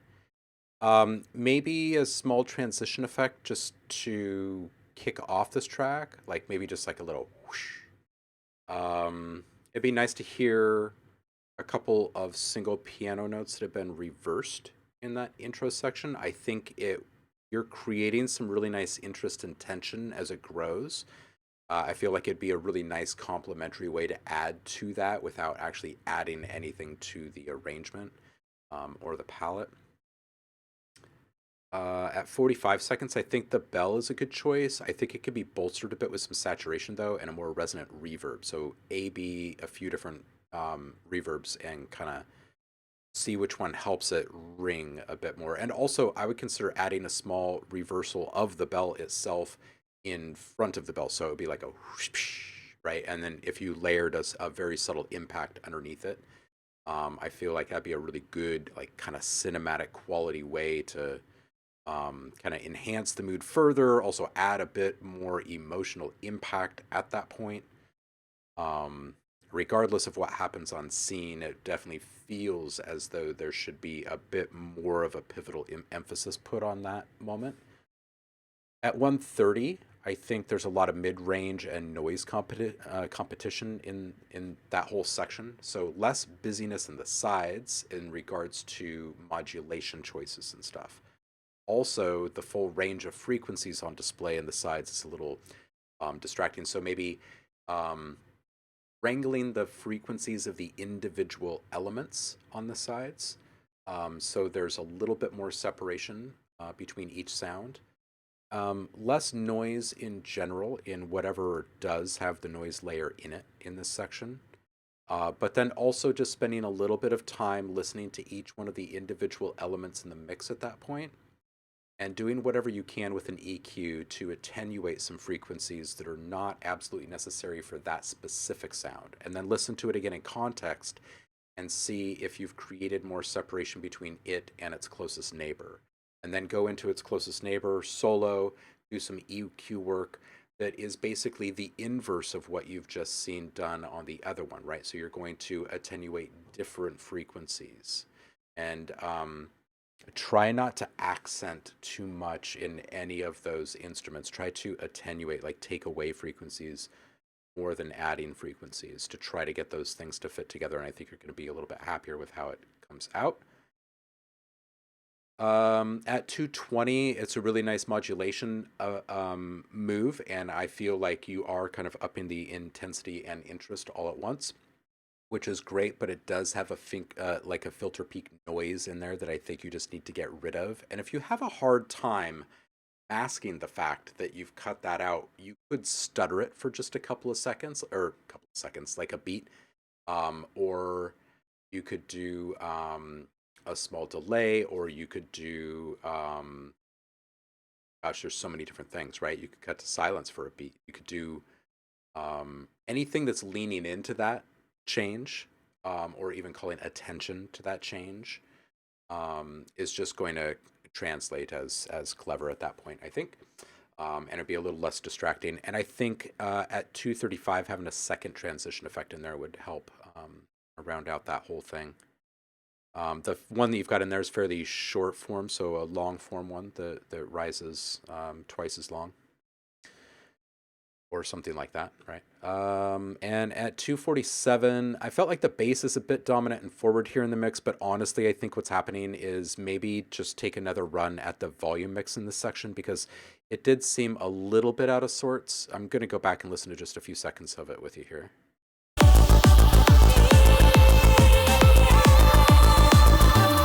Like right here, we've got the vocals in the center because the bass is so dominant. It kind of obscures the vocals in the middle a little bit. But again, because the bass is so mid-centric and it's not touching the sides, the vocals on the sides now become dominant to the vocals in the middle. You see what I'm saying? So there's a bit of some nuanced volume mixing that needs to happen here, I think, where you're just going to pay a little bit more attention to the levels and the frequencies in play.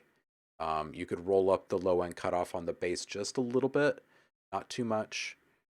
It's a pretty good bass sound. Just bring it down in volume. It's still going to cut through the mix just fine. And we've got to find a little bit better balance between the volume of the vocals in the middle of the mix and the volume of the vocal processing on the sides. I think that's it. I think that's what I got for you on this one.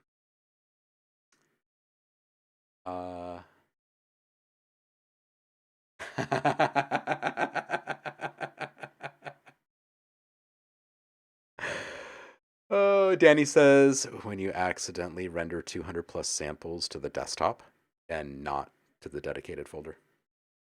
Undo.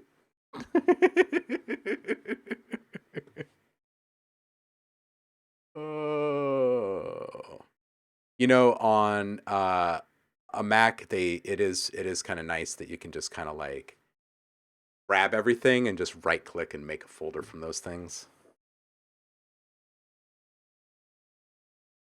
Can't be, you're welcome. Here, I'll put it in the I'll put it in a thread since I typed a bunch there. All right. Shall we get back to a little noise here? I think I was about to bounce some from a different wavetable and then move on. I'm seeing now that it's almost 1 and I should check the calendar and see exactly what I have right this moment. Or I'm good at tiny bit more time. I can push this a little bit longer.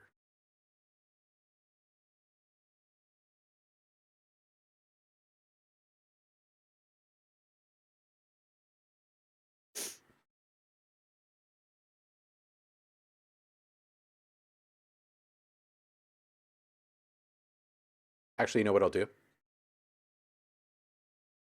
Just because I feel like I've been fairly productive on the drones front right now. I think what I'm going to do is I'm going to hit save on this. And then I'm going to get out of here and say new from template. And we'll say one of these. And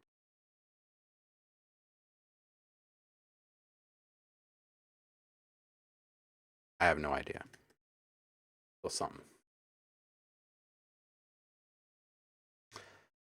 Let's pick an image together, shall we? Let's do this. Let's go find an image prompt. Be wild, right? This is just crazy. I hope that the first person to download this one and make something from it, I hope it's like Sophie-ish kind of stuff. Like that's immediately where my mind went with this. Like just a wicked image, right? Absolutely awesome. Anyway, what am I going to make? Ooh, this one's pretty trippy. I do like this one. Something time, something time, something. This one's kind of cool, like this little concentric circle cascading water picnic thing.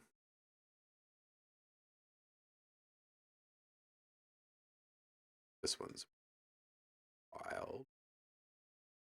Is it in the air or is it in the water? Is it?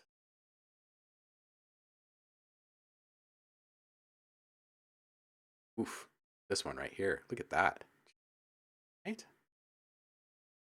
Fun. All right, let's make something. Ooh. This one's really environment.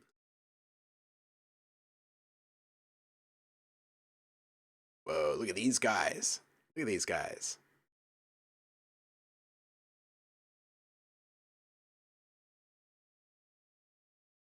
Ooh, look at this hill. Digging this hill.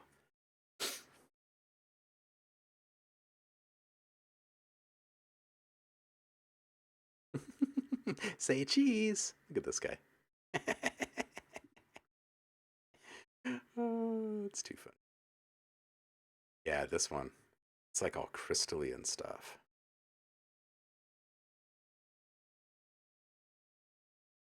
Let's do this one.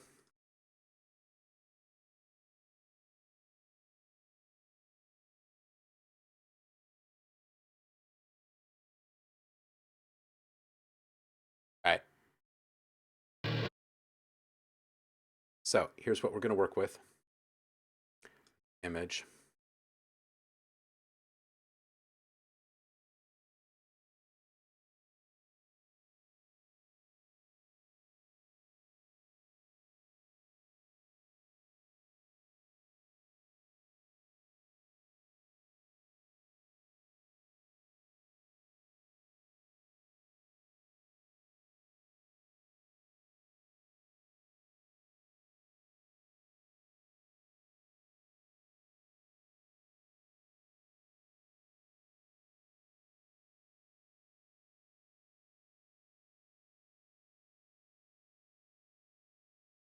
There's some weird stuff in here. Reactor.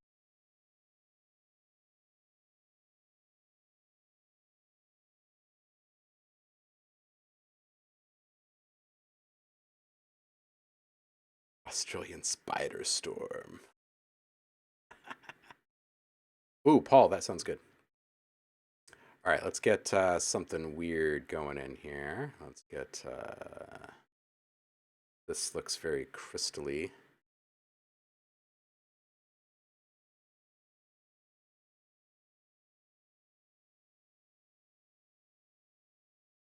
Ooh, maybe a Screwwell hack here. Let's do the...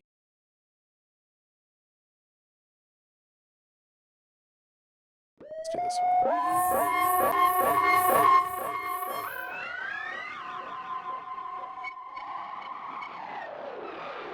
Give me a second.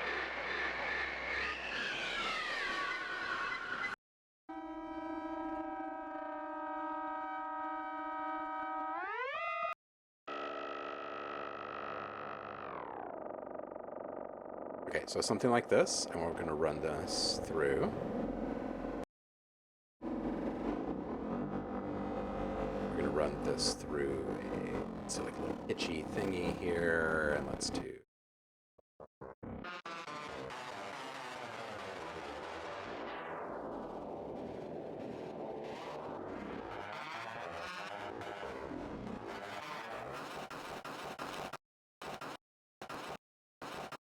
Oh, did that audio thing just happen again? All right, let's go.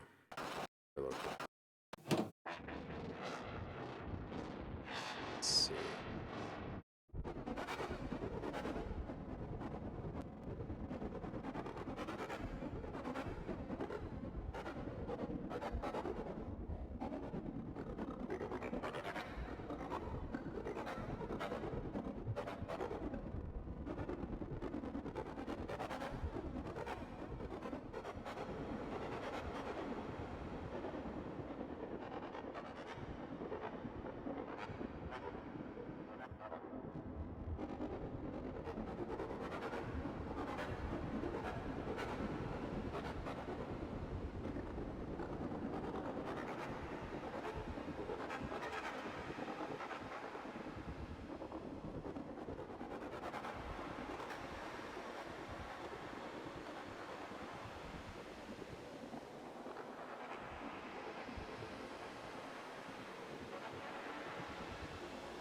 Cool. Second layer of reactor.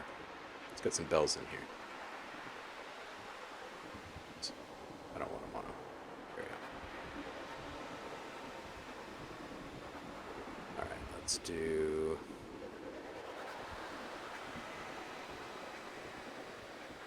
here.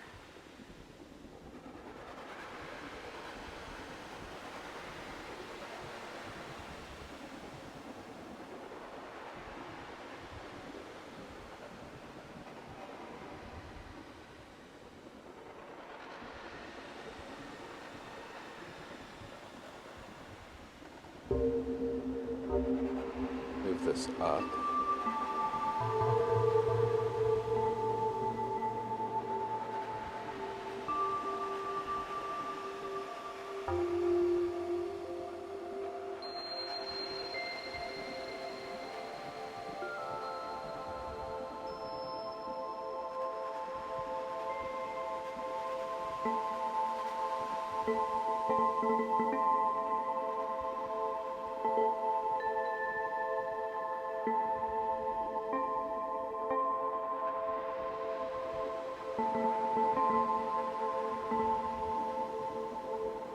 All right, let's add some other stuff here. We've got like a little park kind of thing happening here. Let's open up Massive. I've got a patch that I made years ago.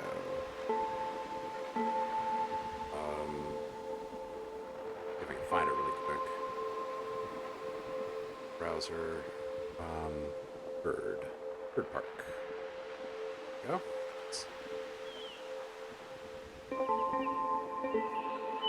So this is just resonance that's basically doing this. It's some modulation that's kind of peaking some resonance at key points. We can bring in some synth here.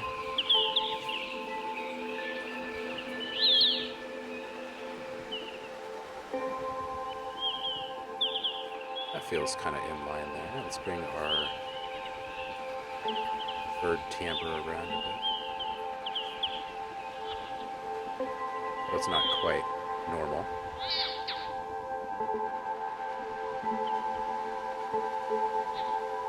Frequency modulation in there.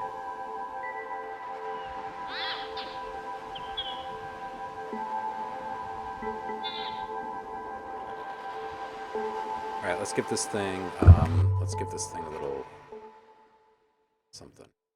Where was that?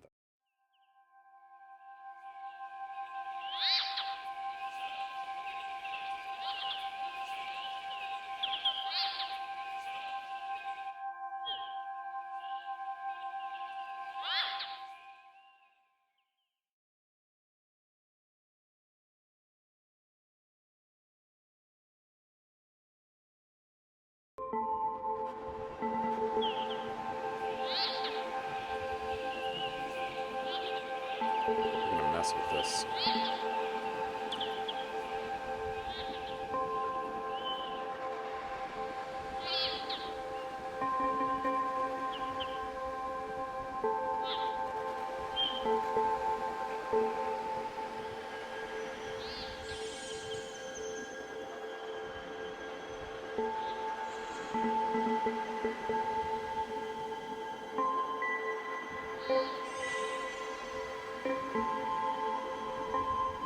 I'll push this a little further with replica here. Ah! Why is it gotta do this? Why?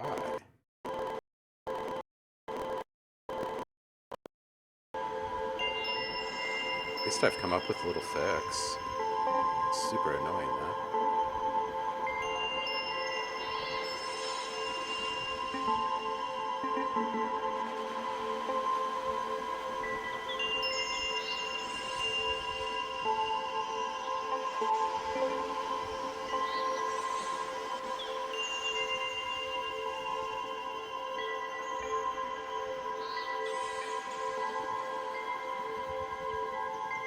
We're getting into something here with this little thing here. It's a little peaceful. Not that it like shouldn't be peaceful, but let's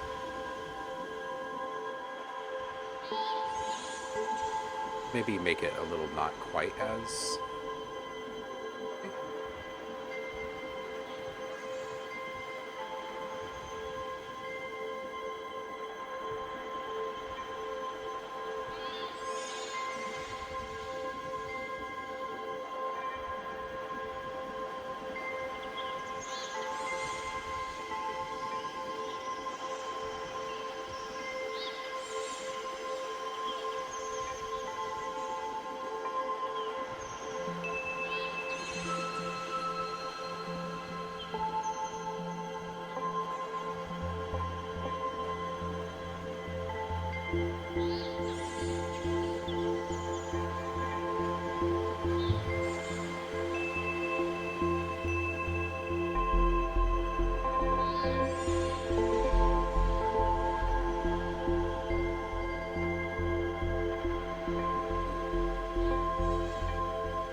Get this first note. Top.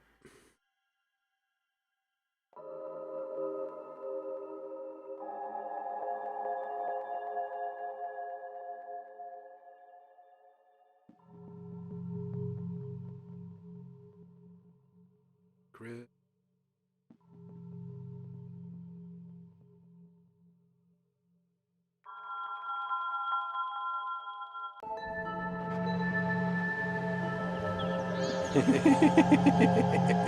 Did someone say ooey ooey ooey?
Yeah, I have no idea what this is, but we'll bounce it. Bounce it. Boom. What is today? 15th.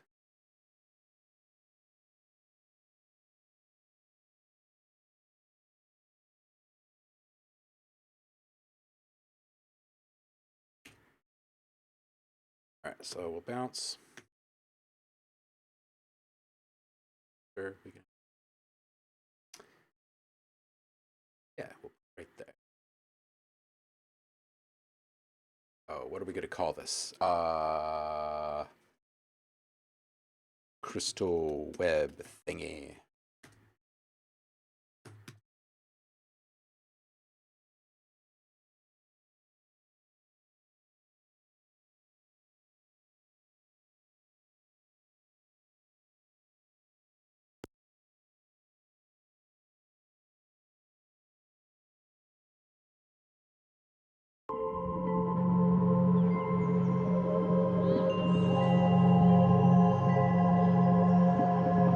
Guys, like how I tamed all of those highs just by putting saturation on and like targeting a low frequency. Nice little trick. Put this so it's nice and small, and we'll put it up over here. And Discord and uploads and then I push here.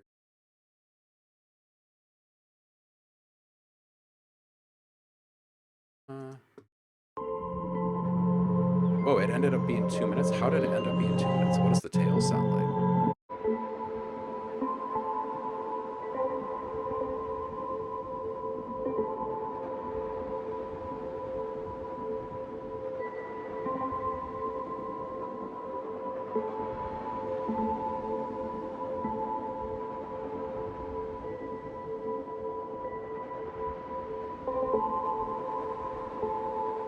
It could have just gone on forever. Sure. What's that?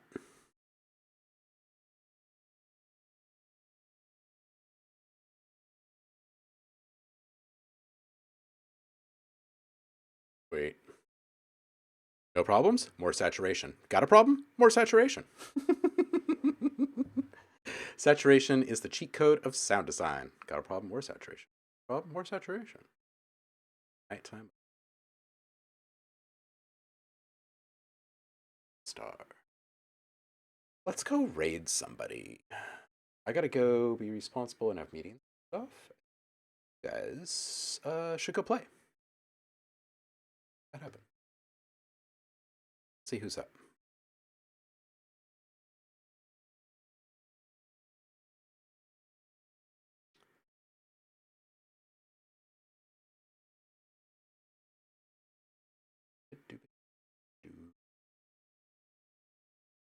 Arya, some shoes. Let's go visit shoes. I appreciate you guys. I'll see you on Friday, which is of course the best day of the week because we get to listen to you. Don't forget to show up early. Drop your work in progress tracks in the public feedback queue early because it'll be a busy one, I'm sure. And I'm looking forward to it. Until then, I appreciate you and thanks for hanging out with me. And happy hump day. And we're almost to the weekend. Got this. Peace out, y'all.